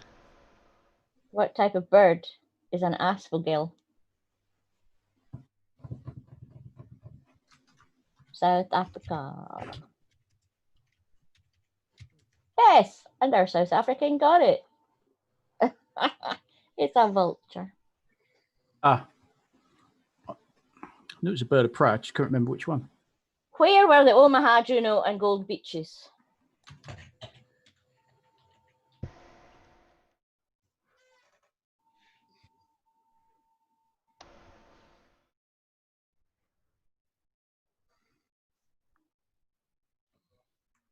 Yep, Dora and Farmer's Boy, Normandy. June 6, 1944. Who wrote Elementary Seismology in 1958? Where's Tony? Really? I would even got this one. Can I DM Tony for a minute?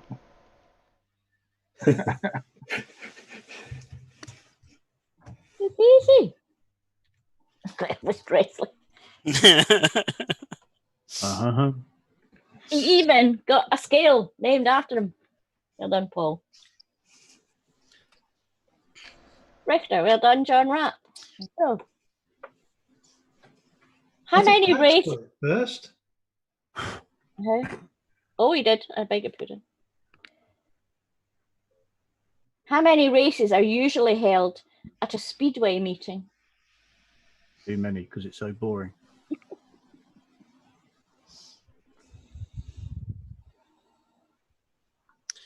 I don't know. I just know they go It's round hard and work, round. Yeah, and I love round. most forms of motorsport, but speedway is just so dull.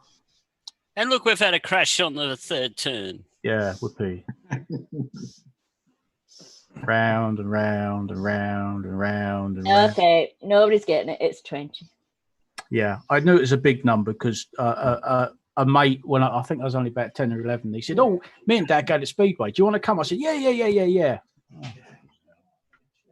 It was like watching paint dry. What fish is served up as kippers, whitebait, and bloaters? What? What fish is served up as kippers, whitebait, and bloaters? All the same fish. It's not halibut. Used to bring lots and lots of it ashore at Great Yarmouth back in the day. Yeah. Dora and Yeah. Farmer's Boy herring, correct? Yarmouth bloater. Yep. Sounds delicious. Version of a kipper. Make me a kipper. I'll be back for breakfast. Yep. What is the science of growing plants in liquid nutrients rather than soil? Oh, it's thingamajig. That's it. I knew it began with that letter, and I just thought, brain fart. Yeah. Can't remember. And I only had and I only could type in half the word because otherwise I would have got done. Yeah, well, see, hydro could be anything. I needed hydroponics. Sorry, Terry. I got hydro. You should have gone for the whole word. Hydro just means water. Yeah, but it's hydroponics. I didn't have we time need to write the ponics bit. Or But you could have meant hydroelectricity, Terry. Yeah. And that's a plant, a power plant. It's the same thing as well. Oh, stop arguing. It's hydroponics. Yeah. I'm in Decision charge. is final. Yeah, Oh, I should have put a P there. Hey. Oh.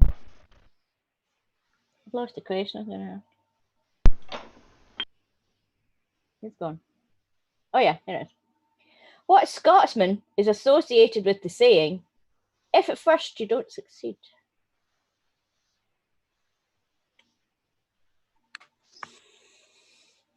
Don't know. Is that a film and everything? That says maybe.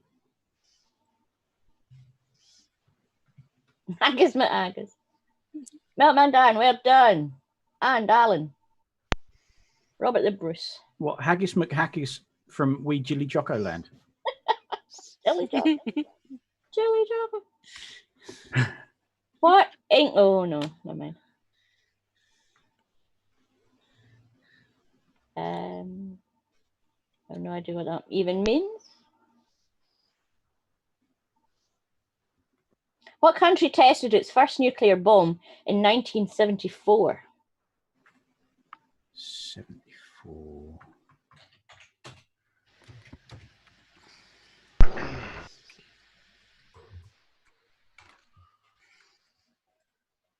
Desperately trying to work out who has the nuclear capabilities and when.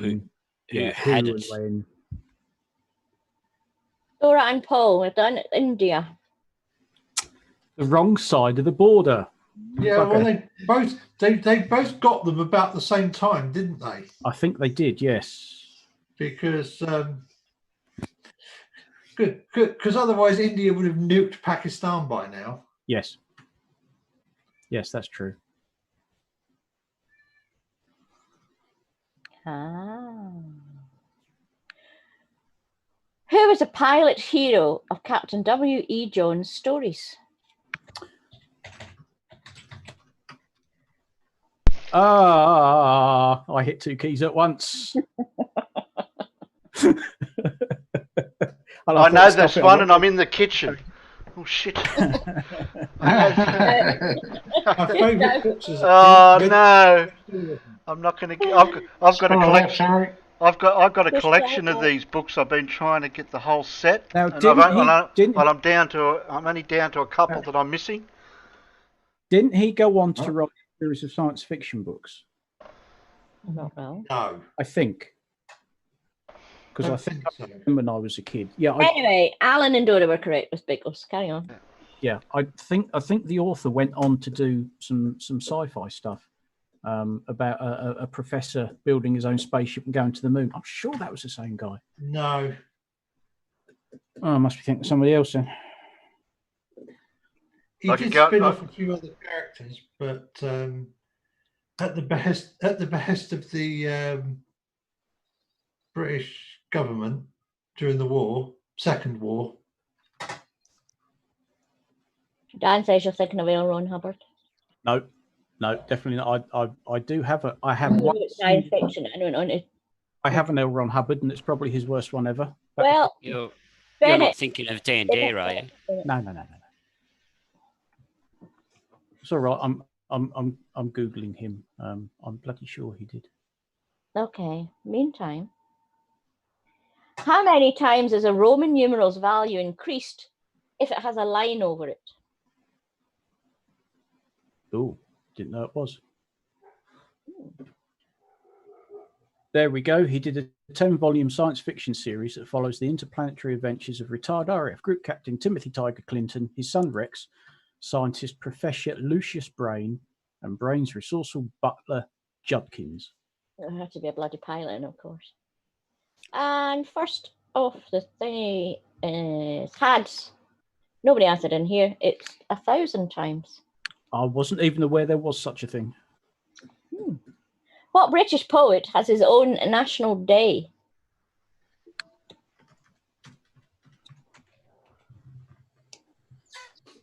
Oh, British.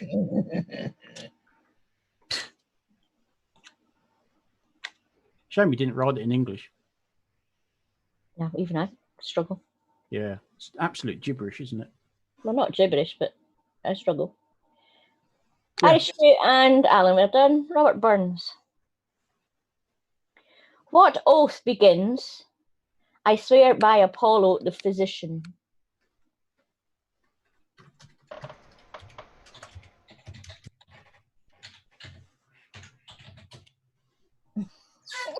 Well, that type in there. I'm going to do it in the form of Bill and Ted. Carl and Paul, Hippocratic oath. Hippocrates. Hippocrates. That's what they did in Bill and Ted. It's the Hippocrates. Hippocrates. What is the capital of Panama? Panama. That's Van Halen. Panama. Can't remember. Is it that obvious? Yes. Okay, that's why I couldn't remember it then. Well done, Dave and Alan. Yep, the capital of Panama is Panama. That was on the album 1994, if I remember rightly. Panama. How many tiles make up a set of dominoes? Don't know. Don't do dominoes.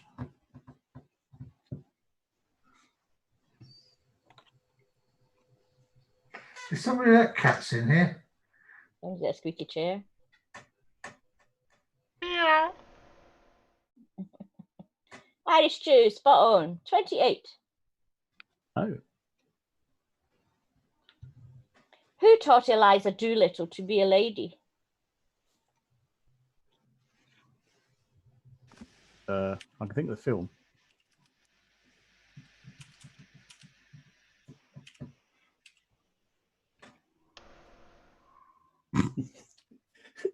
Yeah, somebody else is thinking of the film. Yeah, there's a surname that goes after that, Terry, isn't there? Oh, okay. What that bloke? You're thinking of him. Oh, could be that. I thought, yeah. Well, in the film, that was who played him. know. But the actual Cannabis character. is correct with Henry Higgins. Oh, that's right, Henry Higgins. Mr. Henry Higgins. What city is Wiener Schnitzel named after?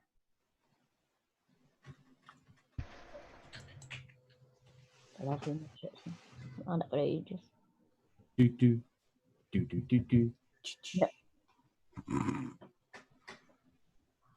Yep, stick cannabis. And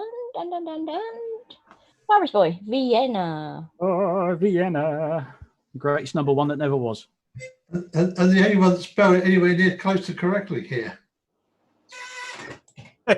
Yeah. Blimey. Let's just throw some letters in. Right, mate. What book opens with, at a certain village in La Mancha, which I shall not name? What do what? What book opens with, at a certain village in La Mancha, which I shall not name? Oh.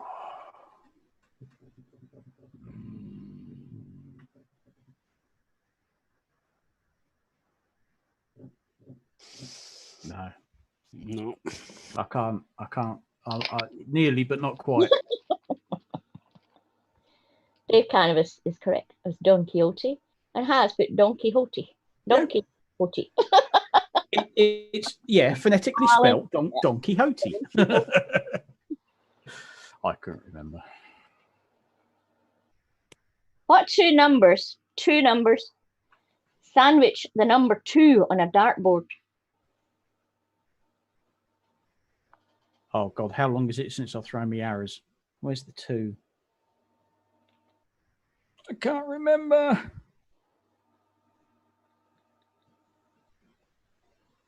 Oh shit. I can't remember. No, it's not 20 and 19. Because 20 and 19 are nowhere near each other.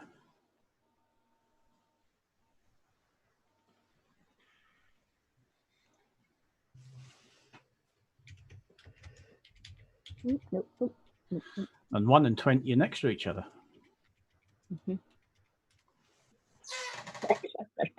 But for the life of me, I can't remember where 2 is. And 5 is the other side of 20 from 1. Correct. Which is why when you hit a 5, a 20, and a 1, it's known as 2 and 6. B and B. 15 and 17.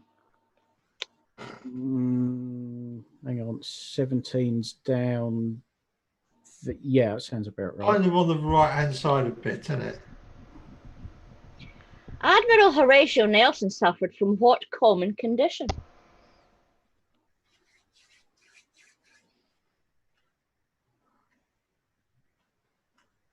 What, other than he couldn't keep it in his pants? Yeah.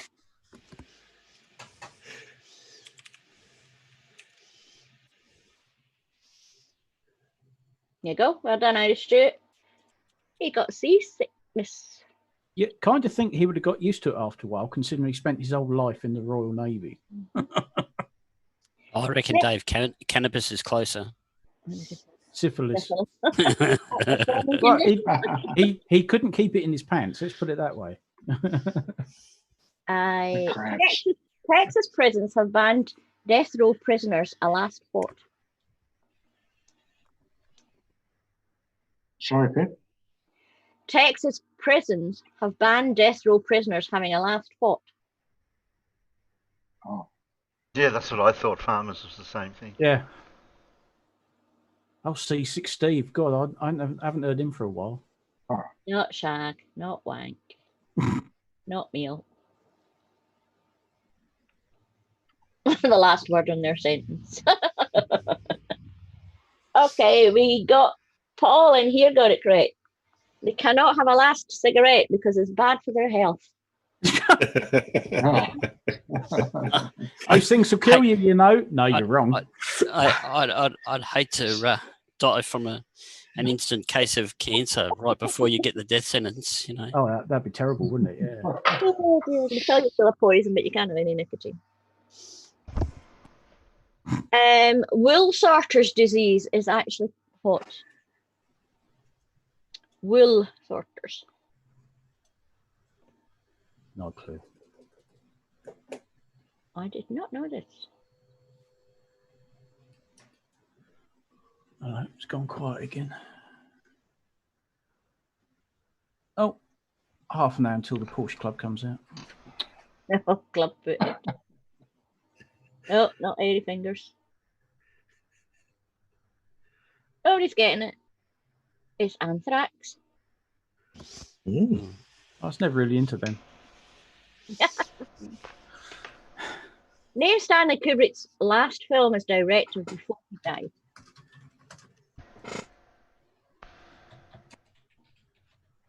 Possibly one of his most controversial. Never seen it because Poison Dwarf's in it. I know you don't like him, do you? Nope. But it's got her in it. He was daft enough to marry him. Yes, Fred Knotts and Farmer's Boy, Eyes Wide Shut. Nicole Kidman. Thank you. Turk's Head, Granny, and Bowline are types of what?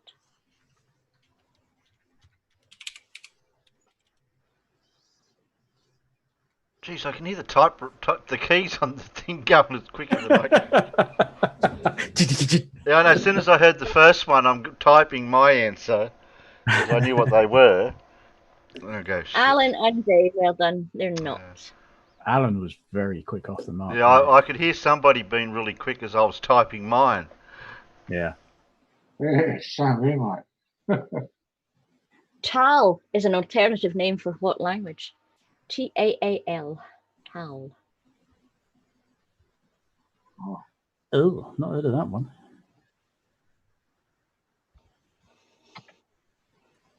Someone out there should. There you go. Well done, Carl. Afrikaans. Didn't know that. What is a French phrase that means already seen?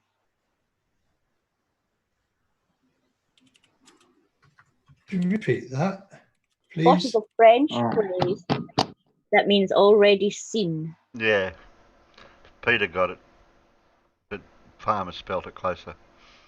Phonetic spelling's good enough, considering, especially with Peter. What do you expect from me, for crying out loud, Terry? Exactly.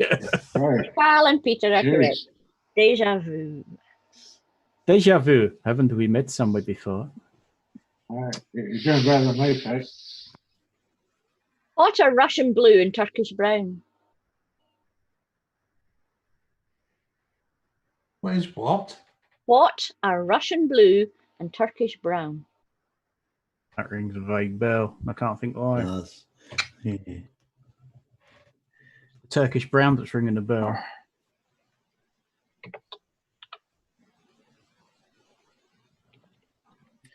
Yep, I like blues answer. As I once knew. They are cat. Oh yeah, yeah. In what city is the Taj Mahal located? Oh.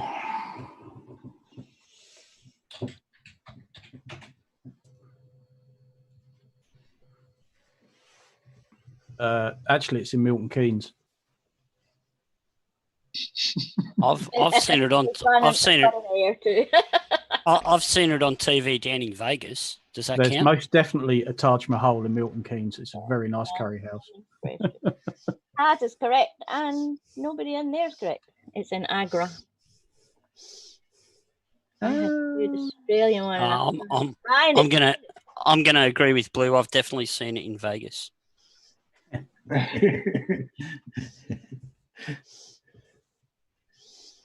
I can't find the good one I was going to read. Never mind. Right.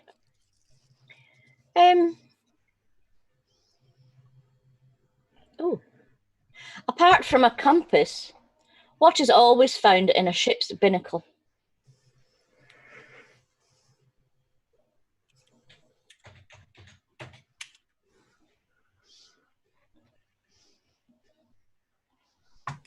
Oh. I don't know.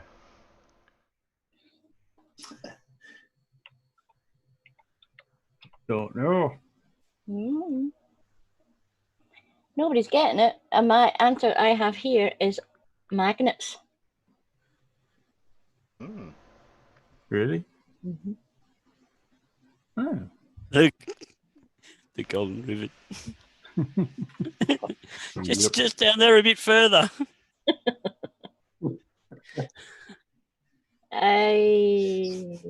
What Olympic event was dropped in 1920? Dave Canada says Sheila with her tits out. Olympic event in 1920. Dropped in 1920. I don't even know it was or had ever been.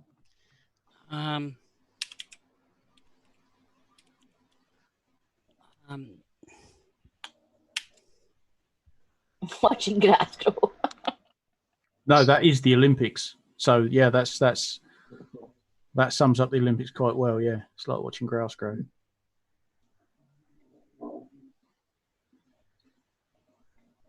Now, wouldn't it be great if it was the other sort of fencing? Olympic fencing, and they have to put fences up.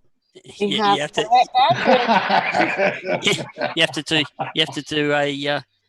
do a chain of fencing in a certain amount of time. Has got it right. It's a tug of war. And here we are at the 200 meters white picket fence event. Or he'll lose points there. It's gone slightly skew in the middle. What did Scott find at the North Pole?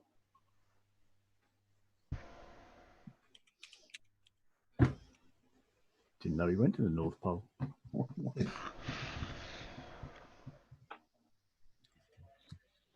Oh, God.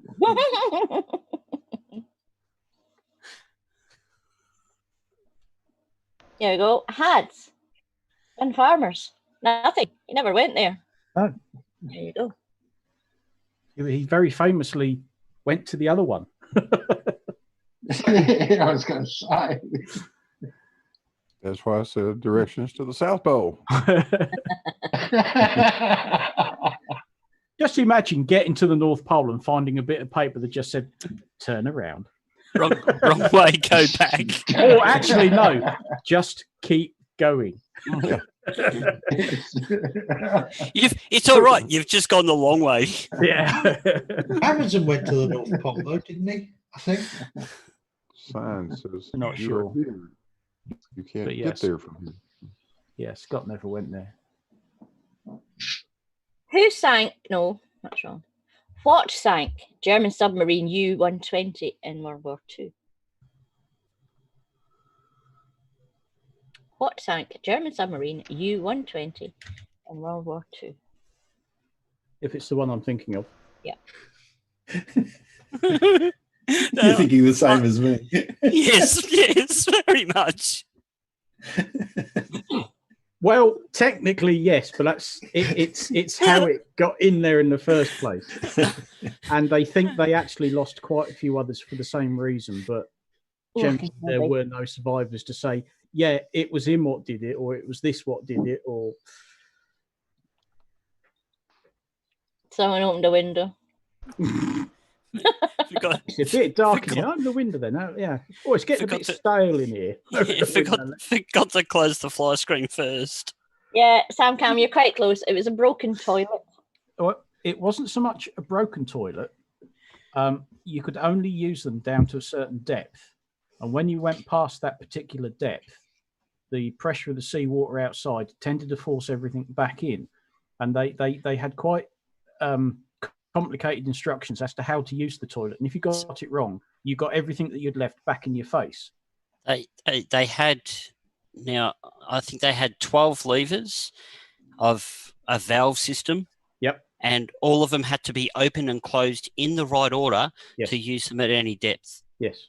And that's why if you watch the film Das Boot, at one point when they're trying, I think they're evading depth charges, you see one of the guys in the control room, he's peeing into a can. And they had to do that because they were too deep to use the toilets. Just picture that. 50-odd guys in something 2 train carriages long. There's only 2 toilets. And when you get to a certain depth, you can't use them. Isn't there a scene in one of them where he does walk into the toilet and he looks at the toilet and looks at all the valves and all the levers in the room and thinks, okay, I better get this right.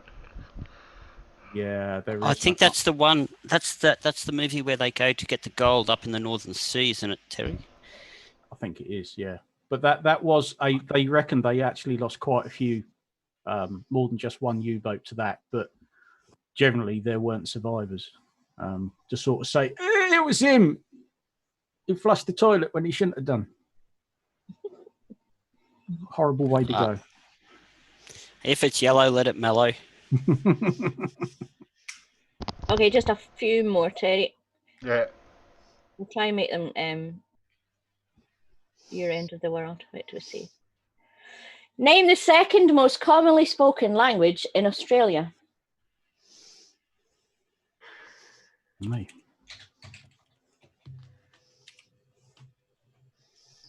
Yeah, I would have said that too.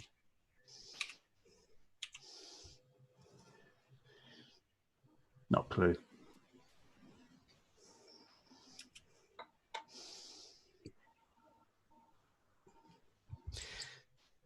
English. We have a correct answer in the panel. Bogan. Nope. Bogan. No, nobody's got it out there, and the only person to get it correct in here was Terry. Hey. It's Italian. Allegedly. Milkman Dan, give it another about 10 years and you'll be right. Yeah. Victoria is the only Australian state without what? This is a trick question, by the way. It's a trick question, is it? You should know this one, Peter. Come on, Peter. I'm trying to work out what we don't have. We don't have Queensland. I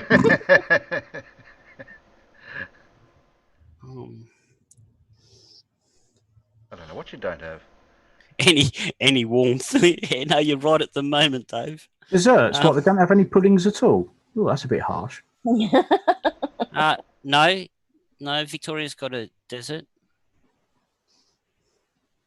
But it has a dessert? No, it doesn't have a dessert, though. Yeah. Okay, it's quite a stupid question, actually. It's the only one that doesn't have an S in it. Good call. Yeah. What TV show was set in Wentworth Detention Centre? What'd you say? That's the only state that doesn't have an S in it. An S in it. Yeah. What about Northern Territory? Northern Territory. It's a territory, not a state. Territory, it's not a state. And it's got an S, territories. Is it? Can't find any more Australian ones. I believe this series was along the same lines as Crossroads over here in the UK. And if they shut the doors too hard, then the walls wobbled. Farmers and although you shortened it. Prisoner. Cell block H.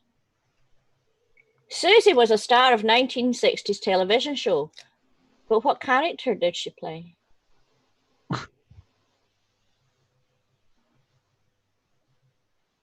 Susie. That's all we get. Remember, we're down under. Yeah, I know. I don't know that one either.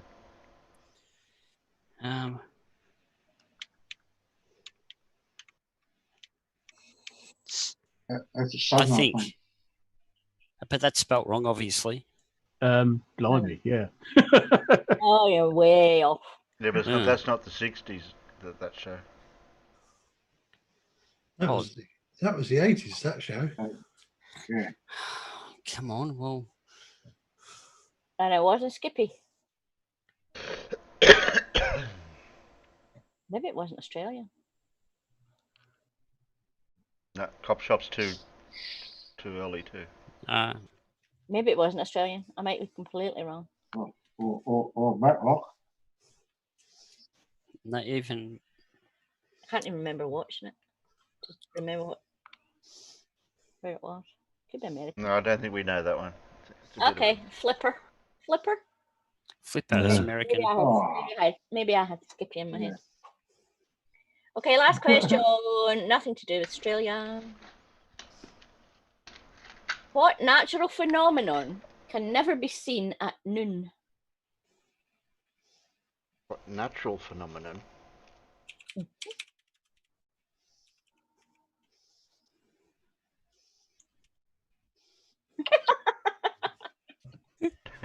for the win. Yeah. Well, we've got nighttime in here. We've got sunset out there.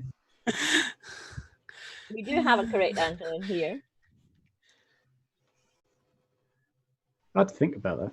Yes, you can see the moon at noon sometimes. Yeah. Sam Cam, my wallet.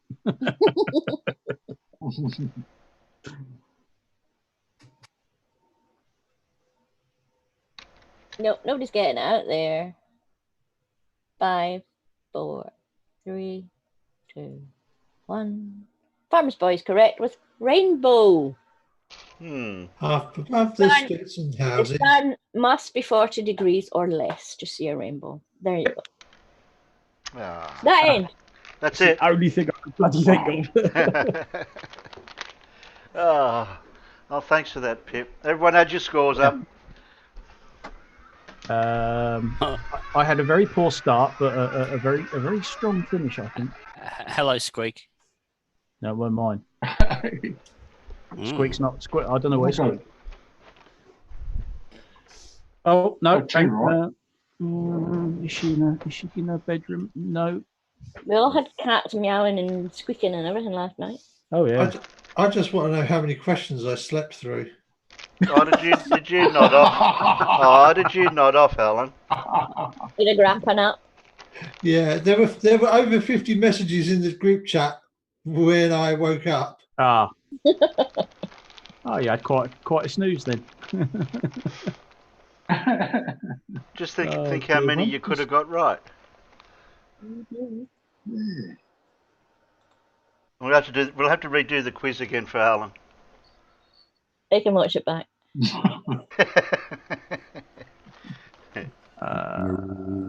You posted it 10 past, 11 past. What? 40. I don't think you were asleep for very long then. I was, because I woke up. I woke up when the answer to the question was Elgin Marbles. Oh, that was way back. That's a good one. Way back. Hads, I did make it count, but I think you won, Yeah, you were doing very well out there, Hads. However, if you make a scoreboard, you're in charge of the scoreboard next time. You make a scoreboard, Carl. That's your job. I got 28, but after about the first 15 questions, I'd only got 2, I think. They were nasty. They were. Some bloody weird questions. I'm now going to go and find out how much that Trivial Pursuit's worth. It sounds like you've got the first edition. It's pretty good, I think that's the one. There was a whole group. There were several of us that we used to play Trivs, and it got to the point where we said, "Look, we're just going to have to get some new questions because you could remember the answer because you'd had that question like half a dozen times before, you know." Right, what does it say on the box? 1983. Yeah, 83. That could well be. It's either the first that or. Doesn't necessarily mean that's when it was made, right enough. That could be when it was invented, trademarked or whatever. While we're doing nothing, let's have a look. When was that? I'll shill somebody.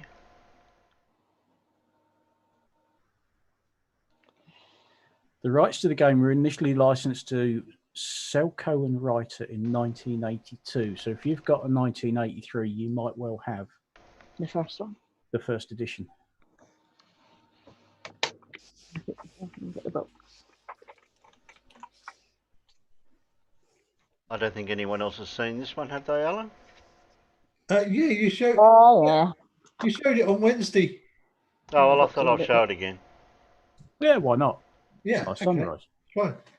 I did one this morning, but it wasn't a very spectacular sunrise in the end, and I decided to stop trying to load it into to export it from the thing and load it in the video editor because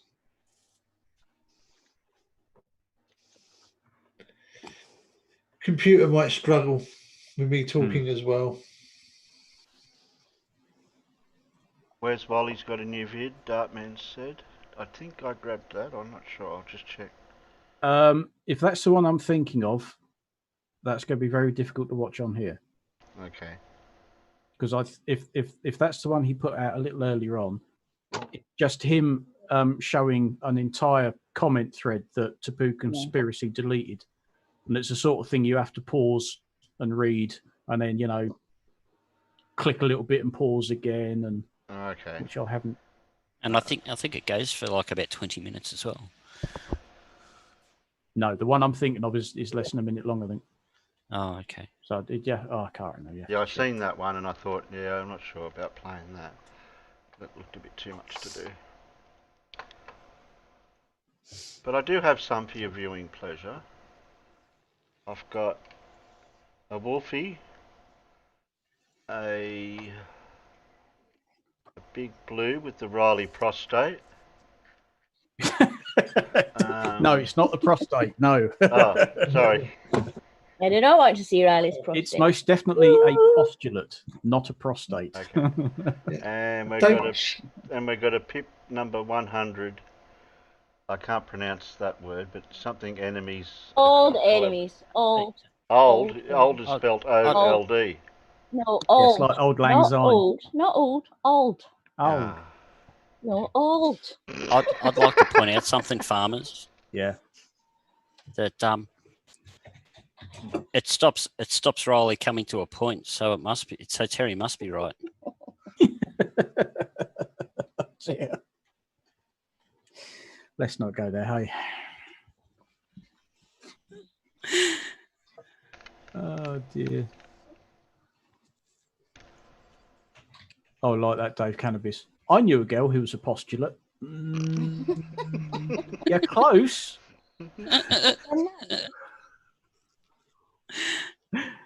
Oh dear.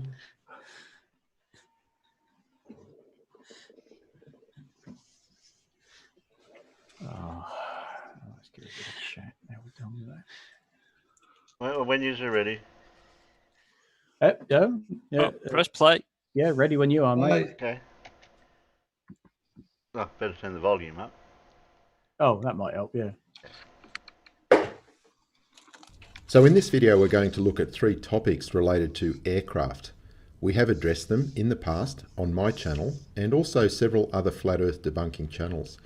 However, it seems there are still flat earthers out there who are just not keeping up, and they are still talking about these subjects. Let's have a look at the first one, flight tracking software. So we're now looking at the map screen on a site called Flight Radar 24, and as you can see, there are still plenty of aircraft flying around the world. The aircraft in yellow are being tracked through conventional ADS-B ground receivers, but those in blue are being tracked by the more modern space-based ADS-B. If you click on one of these, you can see what the aircraft is, United Airlines 2846, from San Francisco to Guam. And if you scroll down, you can see that the data source is from the satellite, and you will see updates to the latitude and longitude quite regularly.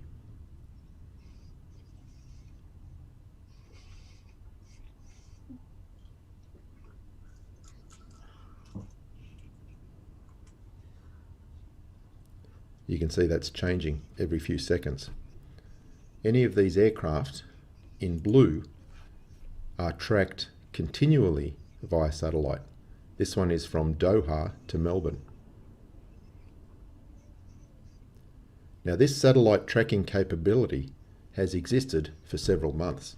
In fact, I did a video of it back in March 13 this year showing Qantas Flight 28 from Santiago to Sydney, also being tracked by a satellite, confirming that its path goes well south of the origin and the destination. That is because it is flying close to the Great Circle Route, which is the shortest distance on a globe. They should be. So the main argument flat earthers had with these sites is that the aircraft can... Are they? They should be seeing it. Oh, they are now. Yeah, they were before. I turned it on a while back. no longer be tracked once they are more than a few hundred miles off land. If the data source is only land-based ADS-B receivers, that is correct. However, we now have Arion space-based ADS-B, and therefore aircraft can be tracked in the middle of the ocean just fine. So remember, these tracking sites are free. They don't cost you anything. And like most things in life, you get what you pay for. They have introduced satellite-based tracking recently, but in the business world, we've had it for a long time. Through a company called Satcom Direct, we have been able to track our aircraft in real time for many years. They also provide the onboard internet capability, which gives us coverage virtually everywhere we fly. This is the range map for the satellite-based Wi-Fi, and you can see by these patterns that they are clearly coming from geostationary satellites and cover most parts of the Earth you would likely be flying, including the Indian Ocean and the South Pacific. We flew from Christchurch across to Argentina in 2016, heading to Rio for the Olympics. We had internet coverage the whole way. I'll talk a little more about that trip shortly.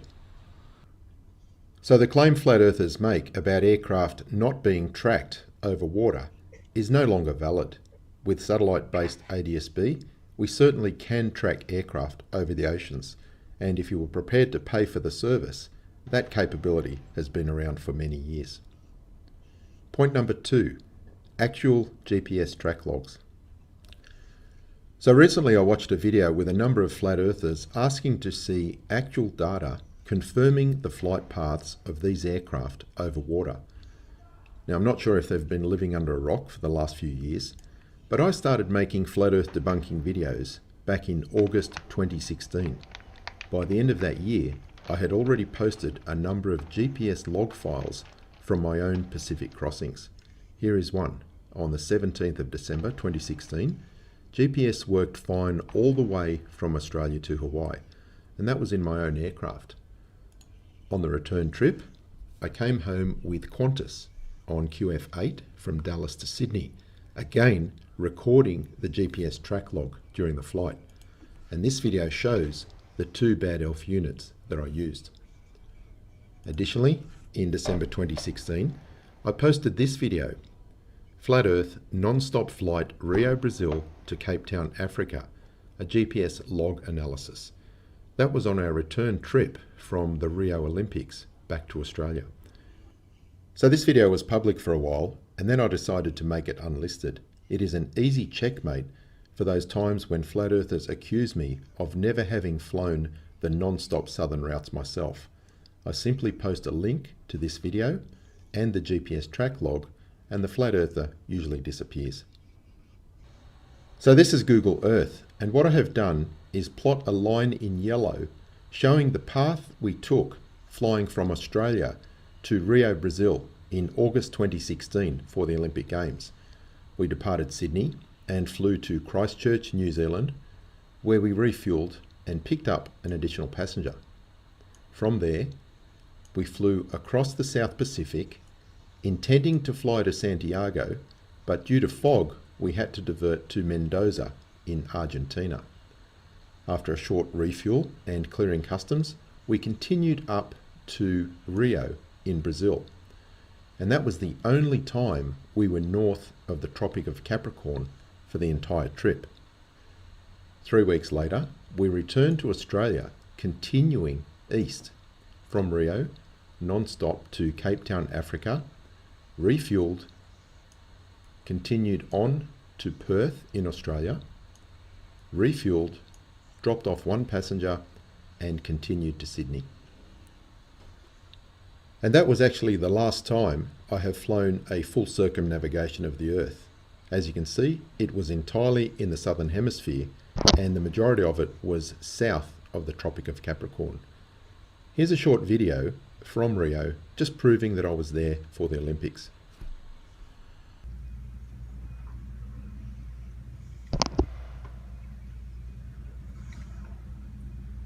I'm just in Rio, and this is Copacabana Beach, and the security presence here is just incredible for the Olympics. I've counted 8 helicopters patrolling back and forth. Some are at medium level, some are going up and down, and there's a couple below the horizon level, as I can see it from my hotel room. So I can understand why they've got no fly zones here.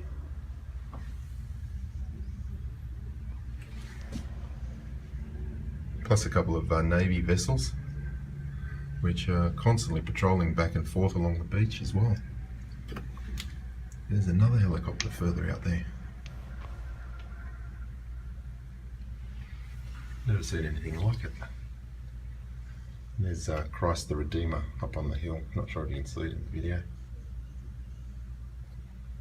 Looks good at night when it's all lit up.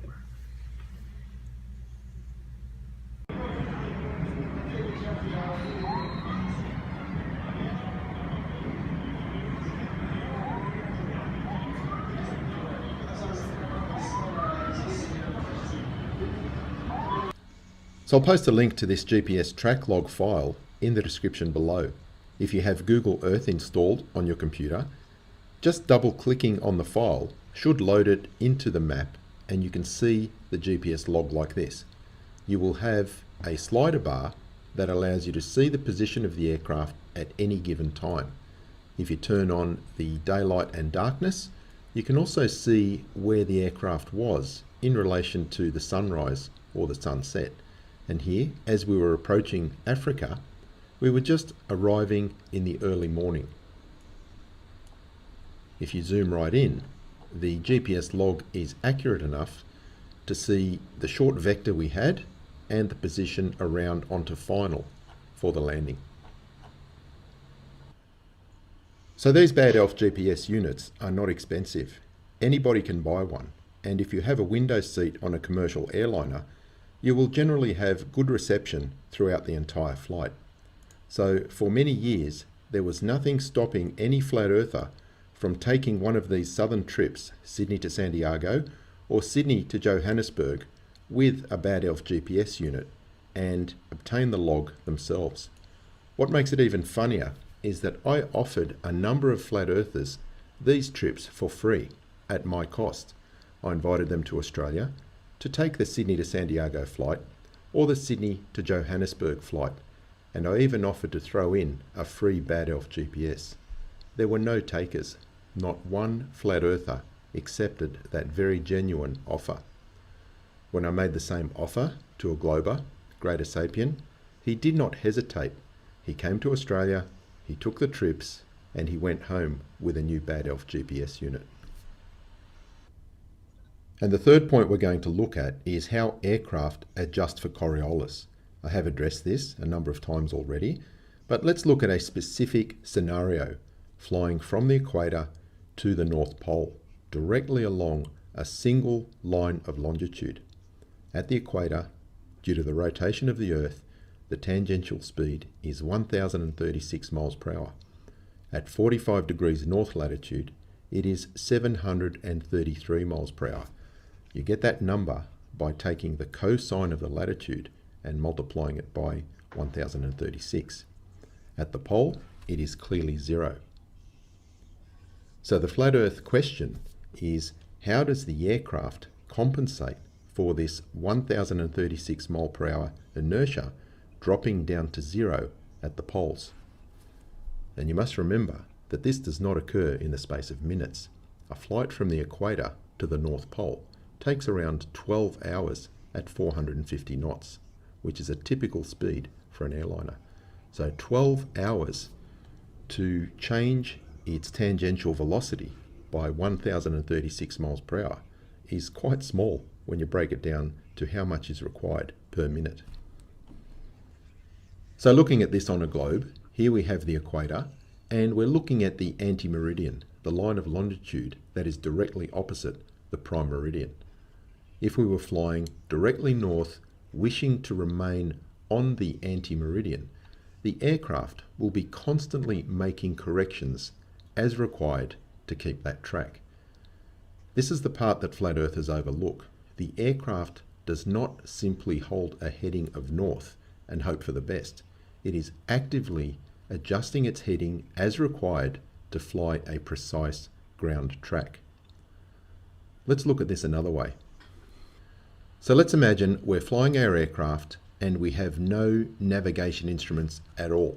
However, what we do have are boats spaced every 10 miles apart precisely on that anti-meridian. And we're going to navigate simply by following the line of boats. When we depart the equator, we're going to aim for the first boat 10 miles away. When we reach that boat, we have already made whatever adjustment is necessary for the wind and for the Coriolis. We then look for the second boat and we fly to that one. When we reach the second boat, we have adjusted for wind and Coriolis, and we continue every 10 miles flying directly to the next boat.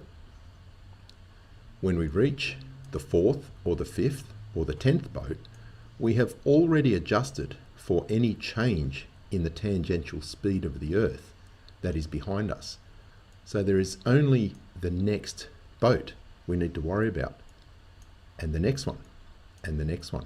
And by the time we get up to the pole, we have adjusted for the majority of that Coriolis by simply making heading corrections to fly over each subsequent boat. During the last 10 miles, there is a small correction required, and we fly over the boat that is at the North Pole. Now clearly that would work, and depending upon the amount of wind, we would have to make corrections either to the left or to the right. But by simply correcting to fly over each subsequent boat, we have compensated for the Coriolis. And remember, that will take 12 hours to go from the equator to the pole. Plenty of time to make a very tiny adjustment every minute. So clearly when we fly, we're not following boats across the ocean, but we are following a precise ground track. The aircraft flight management system knows exactly where it is in relation to the surface of the Earth, and it does that with the inertial reference systems and with GPS. It is constantly flying to maintain a steady line across the ground. So this adjustment in the tangential speed flying from the equator to the poles is corrected by the corrections necessary to maintain a precise ground track. I have covered it. In this video, the Coriolis effect is no problem for aircraft, if you catch my drift. I show the aircraft correcting for a very strong crosswind, 140 knots of crosswind, which is causing 19 degrees of drift. The ground track is 203 degrees. The aircraft heading is 221 degrees. It is compensating easily for a 140 knot crosswind. When we're trying to change 1036 miles per hour over 12 hours, that adjustment is insignificant compared to this 140 knot crosswind. As you can see, the cross-track error is just 0.01 nautical miles. That is about 60 feet, less than the wingspan of the aircraft. So the aircraft has no trouble at all compensating for strong crosswinds. The tiny amount of adjustment for Coriolis each minute of flight is insignificant.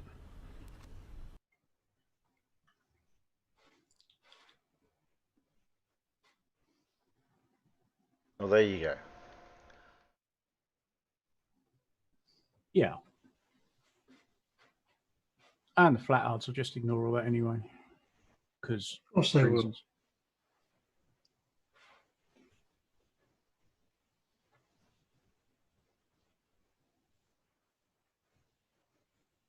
They don't like it that we can pisses fly. you off when you hit.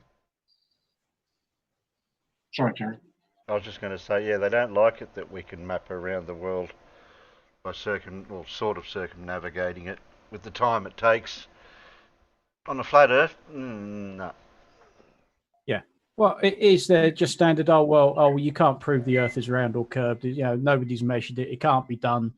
Yeah, you're just closing your eyes, sticking your fingers in your ears, and going la la la la la. I can't hear you. Was it Travis And the then one you've got that these clowns like. Sorry, was it Travis the one that showed the Globe Earth Google Earth one where he's showing it go under New Zealand and not over or something, and he had the map and he had the globe and Ranty was it, And he had the globe round the wrong way and everything. See, yeah, Travis is just a one-trick pony. All he ever does is take observations across large bodies of water. That's it, And his entire ether band argument is all about what he sees over water. He won't even touch doing stuff over land because he doesn't get the same effects.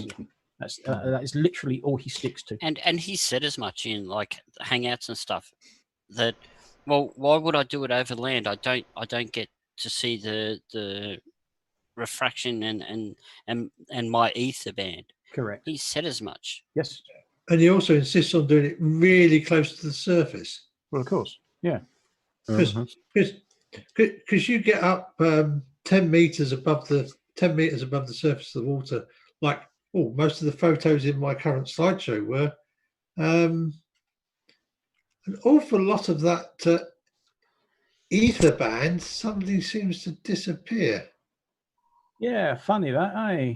God came along and put it in a jar for later, Alan. Well, it was Ranty then, the one I was talking about with the globe. Yeah. Trying to flow flight past from Sydney to somewhere in South America. Yeah. That's it. We got it completely wrong. Again. Well, they don't know much about aircraft, and know even little about flying, even less about flying an aircraft. Well, you've got these retired F-16 fighter pilots.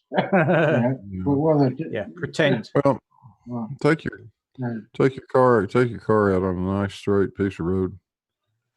Aim it straight down the road. I mean, it's aimed straight, right? Yeah, no reason why you can't just let go and catch up later. It'll stay right there, won't it? Oh yeah, of course. Yeah, it's the same thing flying an airplane. You're constantly correcting.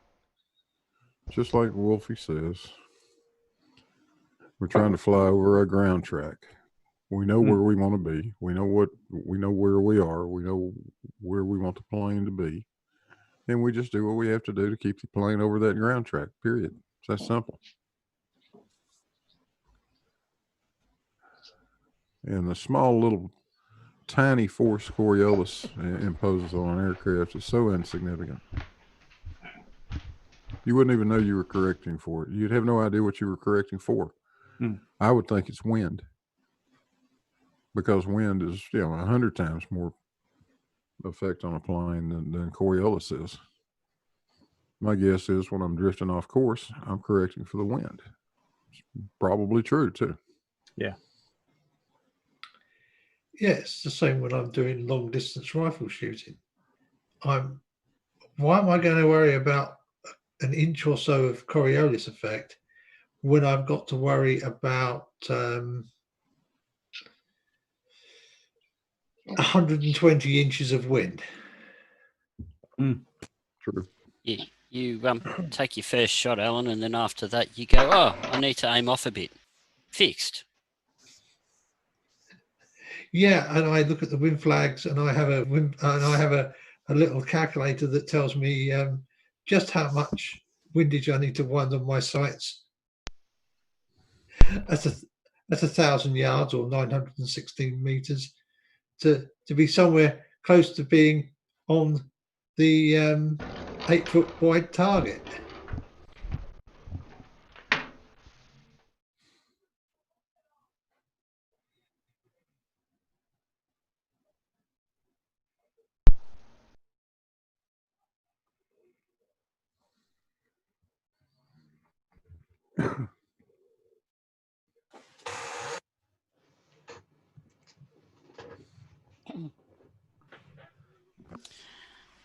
Have you got another one to play, Terry?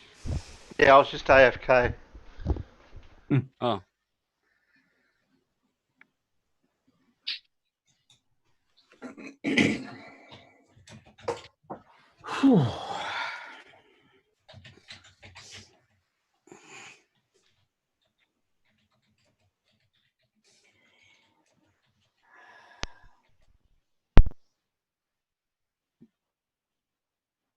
Colin's talking to you, farmers.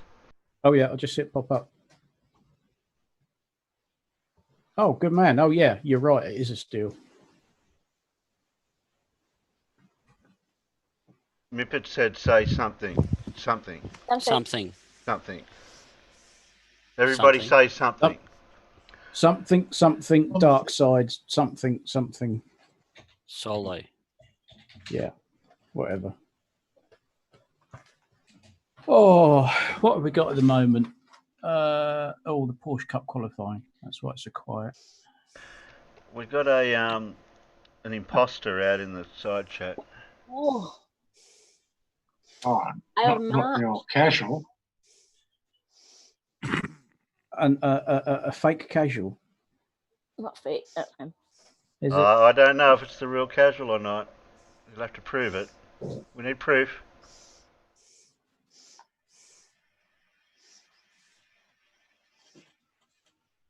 What's that, Alan?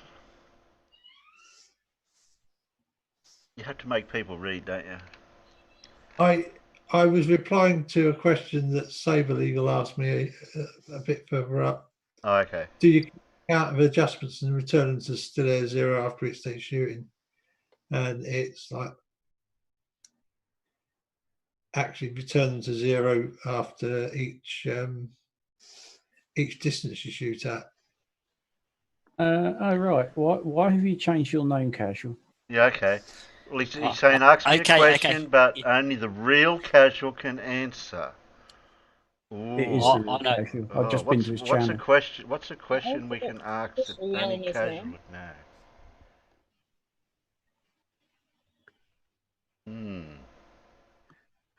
I don't know. Hello, Professor Bell. Hey, Phil. Oh, Phil. What's Phil up to tonight? It's only early. Terry, you should ask Casual what his favourite flavour of lollies are. Oh yeah, Casual. What lollies do you like, Casual? And what was that? And what was that? You didn't ask it. You didn't ask it right, Terry. It's got to be like this.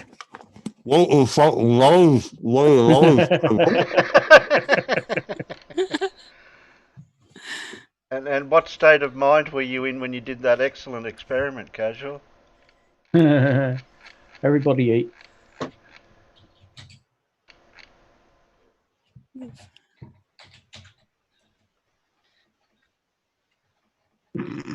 Go on, have another go. Go on, third time's a charm. You mean very? I don't know. There'd be a question mark above the very.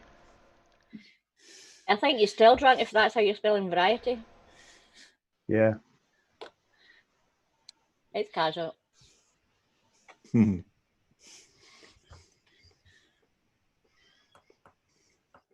a minute, what's John going? Is your primary oxygen intake on the left or right of your suit? No peeking. What's that question answer to? I don't know. That's a question that only a casual spaceman would answer. Okay. Oh, come on, stop spamming now. That's definitely Casual. Yeah, he's finally spelt it right. Turn on speak to text. Okay, here we got last main vid. Rowley postulate. Sorry, I'll get it right one day. You'll drive people away, you know, if you keep doing that. Wait a minute, we've still got 39 watching, so we haven't got rid of all of them. Haven't scared them all off. Okay, let's look at Riley's postulate. Shit. Oh. Christ, I've just eaten. Oh. Sorry. Anyway. Oh dear.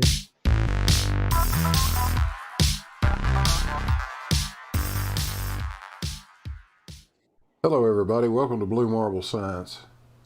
The Riley postulate. Never calculate that which you can simply guess at, especially if you don't know how to calculate anything. Anthony, the 2020 Dumb Fellow of the Year for a reason. Warning, severe facial and monitor damage alert is in effect. Get out those oven mitts. Push the monitors way back out of punching range. And let's light this dumpster fire and have some fun. Ruhiff did an analysis of this photograph. Shout out to Ruhiff. I put a link to his channel in the description. What you're seeing is the Blackpool Tower about 51 kilometers away and Red Screws Mountain about 125 kilometers away. Notice that the observation platform at Blackpool looks to be at the same elevation as the peak of Red Screws. Well, our friend Anthony says Ruhiff got this all wrong. Anthony says Ruhiff doesn't know how to calculate these things properly. Anthony says, well, I'll tell you what, let's just listen to what Anthony says. Oh my God, Ruhiff, you don't know what to do here at all. You don't know your maths, you don't know anything about refraction. And here you are talking as though you're some kind of authority, and you're clearly wrong. You don't know what you're talking about. Please stop talking about light. Please stop talking about geometry. You don't know what you're talking about. And I'll demonstrate it really quickly. In Ruhiff's video, latest video, he claims that I've busted the globe model. Globe model busted by Sleeping Warrior. I'm sure he means flat earth model busted by Sleeping Warrior. But anyway, in this video he makes two claims. He makes the claim that the assertion by the guy exploring the plane was incorrect, and he makes a further claim that if the earth was flat, this would be how big the tower would need to be. Yep, something like that. And you can tell straight away that this is clearly wrong. He's clearly done something wrong in his maths. So you can just look at a picture and tell there's something wrong with the math, huh? Wow, that's pretty impressive. And I found out, I had a quick skid through this, and I can see where he's got it wrong. He says you can rearrange those formulas so that instead of giving it an elevation and a distance, the two key things that we know, you can give it the angle and the distance, and that'll give you the elevation. Well, we know the elevation. This is where he's gone wrong, but I don't want to go too much into his maths. I just want to show you that with some basic skills here, you can demonstrate that his maths is obviously wrong. I mean, nobody thinks that should be what it looks like on a flat plane. I think the reason you don't want to talk about Ruhiff's math is you can't even do your own math, much less anybody else's. Oh my God. Ruhiff, did you not think that your maths might be a little bit out when you got this result? It's clearly wrong, okay? Clearly wrong, huh? I'm not sure I'd hang my hat on that one, Sleeping Warrior. You know, because from where I'm sitting, it certainly seems like there's an awful lot of that mountain missing. I mean, you know, just saying. So, what we're going to do is we're going to look at this mountain. Red Screes have got an elevation of 2546 feet.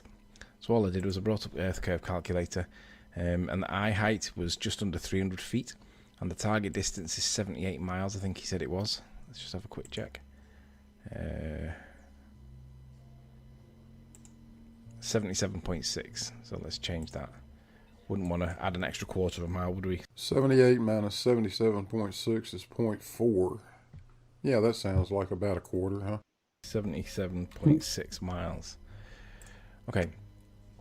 So, on the Earth Curve calculator, because Ruhiff thinks that light travels in a curved trajectory, even though Fermat states clearly that light is straight, it varies from point to point to point along the path of the least amount of time from point A to point B.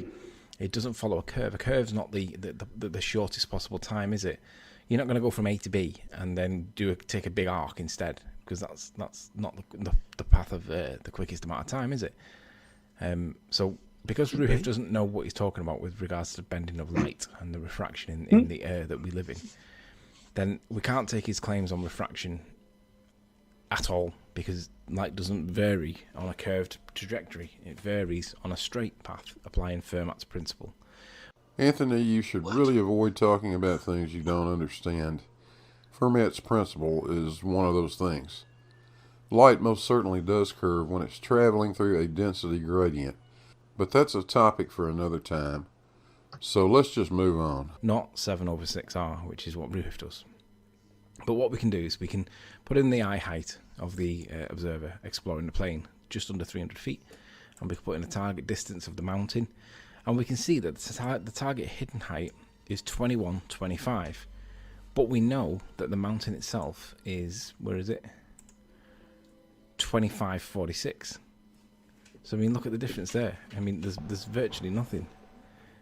So we go from 2125 to 2546. How many times do you need to look that number up, Anthony? 2546. Write the damn thing down, for Christ's sake. It's like 400 feet. So we know that we're only supposed to see 400 feet of the top of the mountain. Do you think that you're looking at 400 feet for the top of the mountain that's 77 miles away? No, that's not what we think you should see, Anthony. Taking standard refraction into account, you should see about 900 feet of the top of that mountain. Just exactly like the picture shows. But that's not even the point I want to try to make. We'll get there in a minute. Obviously not. That one calculation, that one arithmetic, demonstrates that this can't be consistent with a sphere.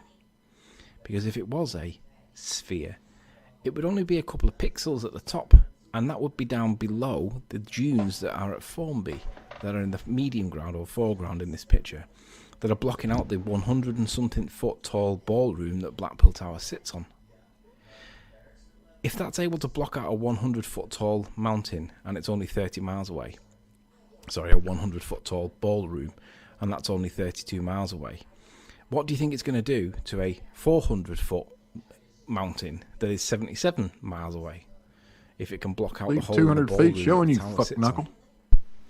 It's speculative, and it's you know, we can all have a guess at it, but I'm going to say this: the couple of pixels at the top would be behind this foreground obstruction because it's too small to see because of the curve of the Earth. It chops out the bulk of the mountain. So that's how you can tell really straightforward. Really straight. And that's all I did. I looked at that and I just saw the distances. I thought 77 miles, 2400. I thought that's well going to be gone. And what do you know? When you do the calculations, put in this observer height, put in the distance to the thing that you're looking at, 2125 of it's gone. But its height is 2546. You're left with 400 feet. So, of that 400 feet, it's going to be behind this dune, if the Earth were a ball. But it isn't, is it? It's virtually all of that bar whatever's in the foreground, or other mountains might be close. It's clearly it's in the picture. That alone tells you that the Earth can't be a ball. You don't need to do any more maths. If Ruhif knew anything about refraction, he'd be able to do a little bit of jiggery-pokery and put that up and down a little bit. Jiggery-pokery. If Ruhif knew anything about refraction, he'd be able to do a little bit of jiggery-pokery and put that up and down a little bit. If Ruhif knew anything about refraction, he'd be able to do a little bit of jiggery-pokery and put that up and down a little bit. Pretending refraction doesn't exist, like you're doing right now, would seem to be a little bit of jiggery-pokery, Anthony. And you seem to be pretty good at it. But 2125, take that off the 2546, you're about 400 feet. Are you looking at a mountain of 400 feet tall from 70 miles away when the tower's only 518 feet at 32?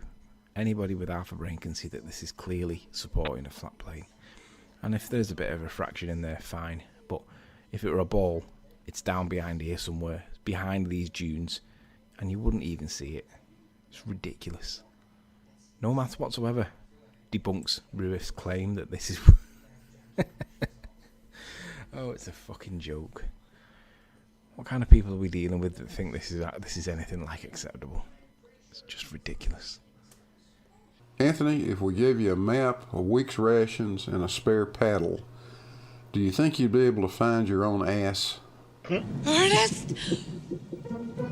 My ass! I'm not even sure that would work for you, Anthony. All right, pay attention. The observer height was 91 meters. Blackpool Tower is 51.7 kilometers away. The height of Blackpool Tower is 128 meters. The observation deck at Blackpool is 37 meters higher than the observer. Now, this is an interesting thing about geometry, Anthony. You don't really need to know any math to speak of to do this. If we wanted to extend this to a further distance, let's say 125 kilometers, like that mountain, these are similar triangles.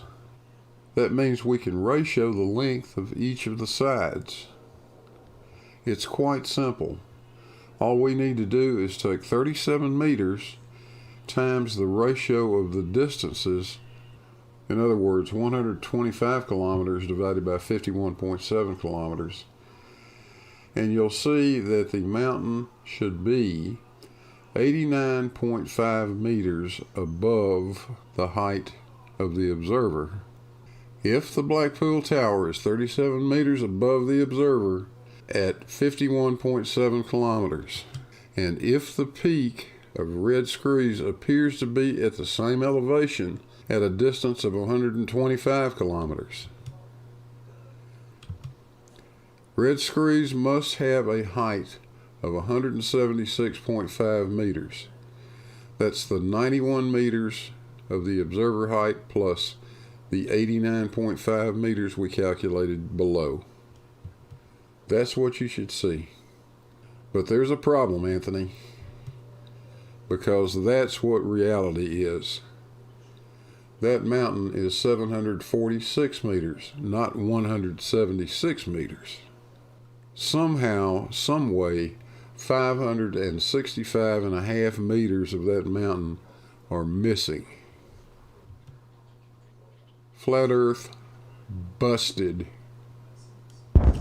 Again. Yep.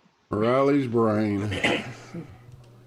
What a scary place to be. Dumb of the year for a reason. Hey, thanks for watching. Hope you guys enjoyed it. And Anthony, remember, when I say how stupid can you be, that isn't a challenge, that's a question. Hey guys, don't forget to hit the like and subscribe buttons down there. Ring the little bell if you want notifications. Memberships are available to the channel. And I want to give a special shout out and thanks to our Patreons and PayPals. You guys really help. Thanks so much for what you do. And with that, I guess we'll catch you guys on the next one. Hey, Gladys. We're out of here.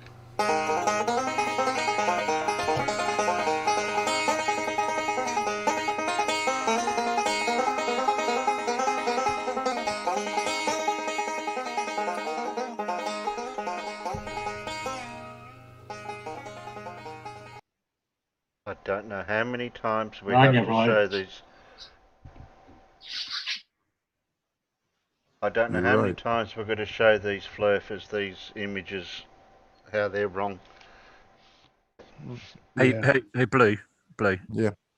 Don't try and teach him geometry. This is coming from a man who didn't know what the internal angles of an equilateral triangle are. Remember? Yeah. Give it up. Oh, who's that I do naked man remember. speaking? That, I know. I can't look. I've got my eyes shut. Yeah, I'm sorry. It's a new computer. Don't forget. So I haven't got Zoom set up properly. And Okay. stuff, so I will the next time. I promise. Okay. I promise. that particular photograph is one of the better ones that I've seen in a long time. That so clearly shows that it cannot be flat. Yeah. I mean, we're not arguing about whether we see, 12 rows of windows or 13 rows of windows or any of that bullshit. God damn, you're missing 2/3 of the friggin' mountain. Where did it go? Yeah, but that's Blue. That's why I like using radar as my example, because we're missing 7,000 meters. Yeah. It's gone to fairy Dixieland. But of course, then they just try and pick it apart by expecting you to be able to give them a detailed explanation of how photons travel. It's all right, Alan. Next time that they ask you for that, you turn around and say, Well, you tell me where all of the left socks go out of your washing machine, and I'll make you understand this. Well, we all know where the socks go. Yeah, the sock monster. Yeah, the sock monster eats them. Don't you know anything? Jesus, the Oompa Loompas. I keep telling everybody. They don't listen. I've seen them. I don't lose any socks. Oh, here comes the ice cream man. I'll have some with some sprinkles and some chocolate, please, Farmer. A double scoop. Yeah, I'll have a 99, please. Yeah. Has he got any sugar-free chews? I doubt it. Tony's ices. Yeah, you can turn it off now, mate. Thank you. We have Diamasco's round here. Ah. Yeah, an ice cream van. Proper Italian name. So it's Tony, isn't it? Although I'm sure he's not Italian at all. It's probably a local. Whippy. Yeah. No, we don't have. Yeah, we got Bob's ice cream man. I live on the main street, so we don't get the ice cream. No, we get the bloke coming around in his van with the bell, and he just sells normal ice creams on a stick out the back of his truck. Oh, bloody nuisance, that bloke. Why is he a nuisance? Because if you get a sale, say 1 or 2 doors next to you, he'll keep coming around and ring his bell right at the front of your place, but nowhere else in the street, expecting that person to come out and buy more the next time he comes around. I think the ice cream man that comes around near my place, his tape's been through too many summers, and it's somewhat stretched. So now the wonderful piece of classical music that he plays when he drives around now, yes, it's yeah,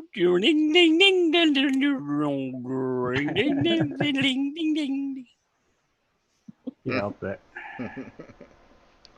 I recognise that.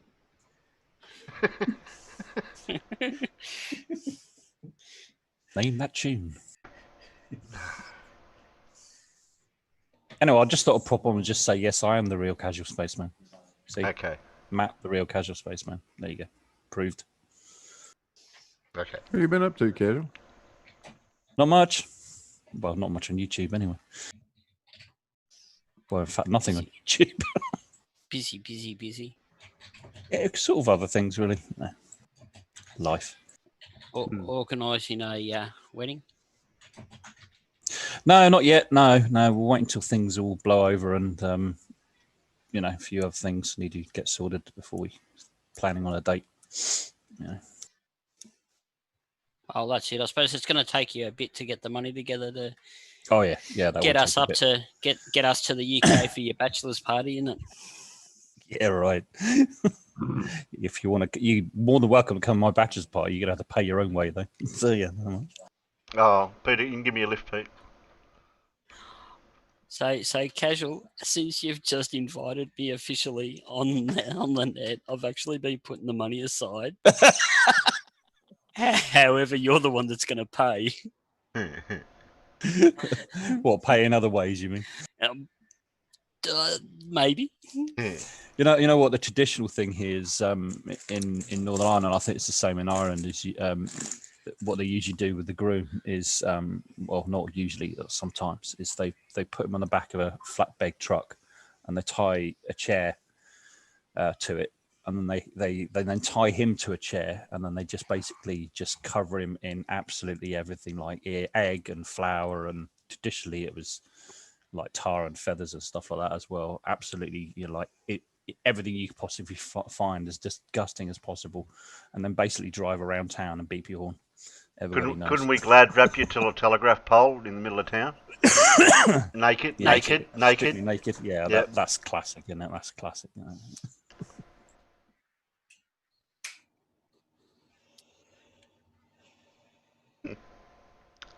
I don't want not naked. You don't want to scare people away. Jeez. No, the glad wrap will cover it.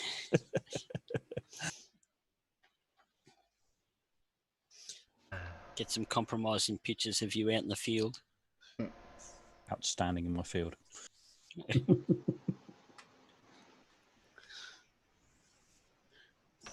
Oh, looks like we're winding down now. I've got one more. Got a story. You may recognise. Time. Isn't this the dad one? No, that's it too. Oh. This is 100. I did it live last night. No, the dad one's not due for another hour and a half. Oh no, I put it back to 2. Oh, I had it at 2. you've moved it. Then I did 2. I put it back to 2. Yeah, I didn't know how long you were going on, so I put it back to normal time. No, we only tried to stream for 3.5 hours. We're coming We're up to quite 3.5. high out for another hour. We don't need to. We're coming up to 3.5 hours, so we're going all right. Here we go.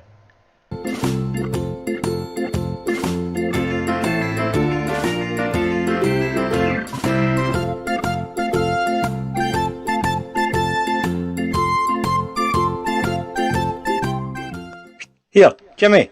Hey, oh! What on earth is that man saying? It all came out in a blur. I think he might be Scottish, but I'm not even sure they're words. Maybe he wants to fight me, or perhaps he said hello. He might have asked for directions. I really just don't know. You can find what I'm saying, so dinna go acting daft. Your purse fell out your jacket, you pasty southern arse. Oh, that's it. He's a kiltie. They all drink night and day. I'll give him £1 for whiskey and hope he goes away. Oh! Aye, knew you get it, bohead. That's what I'm trying to say.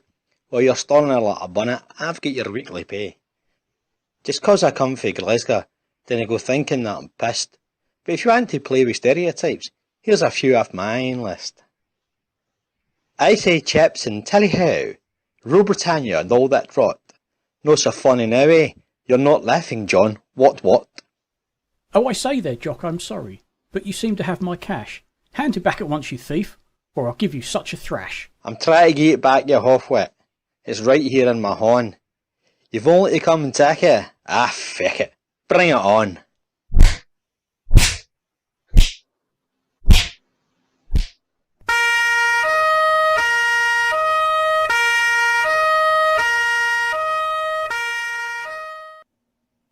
The moral of the story, if indeed one can be found, is to try to make an effort before fighting on the ground. We might speak a different language, but it doesn't mean I'm daft. So take your head out of your arse, you feckin' sassing ass. The end. Don't forget to like and subscribe and press the wee bell notification. And thank you again to all my subscribers and patrons. See you next week. Bye bye. Bye.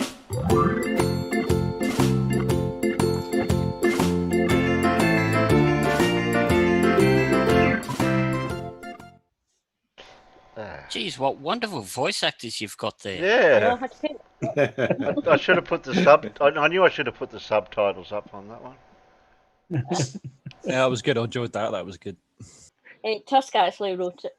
Well done, Farms Boy. I presume that kiltie is a Scottish expression because I read that and thought, the hell's a kiltie? I've never heard that one before. I've never really heard it either. But No. Tusk must use it. I've heard of Sassenach. Yeah, but not. I've never heard kiltie before. Kiltie, no, I can't say that. No, new one on me, that was. Oh. Glad you enjoyed it. I had a number of Glaswegian drill and weapons instructors when I was doing basic training in the RAF.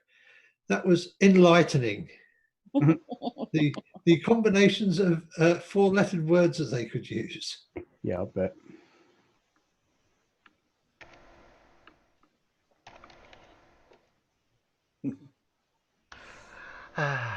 I'll go into Discord after this if you just want. Who'd we have on the panel? We had John, Alan with the plain truth, Pheasant Plucker, Pip, Peter, Anders Angstrom that did the Spectrum, thingo. Yeah, Spectrophotogrametry. Yeah, that's it. Yeah, one of them. Big Blue and Matt, the real casual spaceman, dropping in at the last minute. Who'd we have out in the peanuts? Stewie, John, Carl, Mippet, Dartman. Oh, there's a few of you. Oh, there was casual out there. Dave, Professor Phil. Had a Hads. Sub Eagle. Ari Stewie. Tess. And I've probably missed a few by the look of it if I have to scroll up too far. Colin, yeah, just seen you, Colin, there. Okay, I'll see you in the next one. I'll see you over on Discord. Night, Peanuts. Night, Night, Peanuts. Night, Peanuts. Peanuts, Siberian hazelnuts. There's always Siberian one. You're up to S. I wonder if you're doing this alphabetically.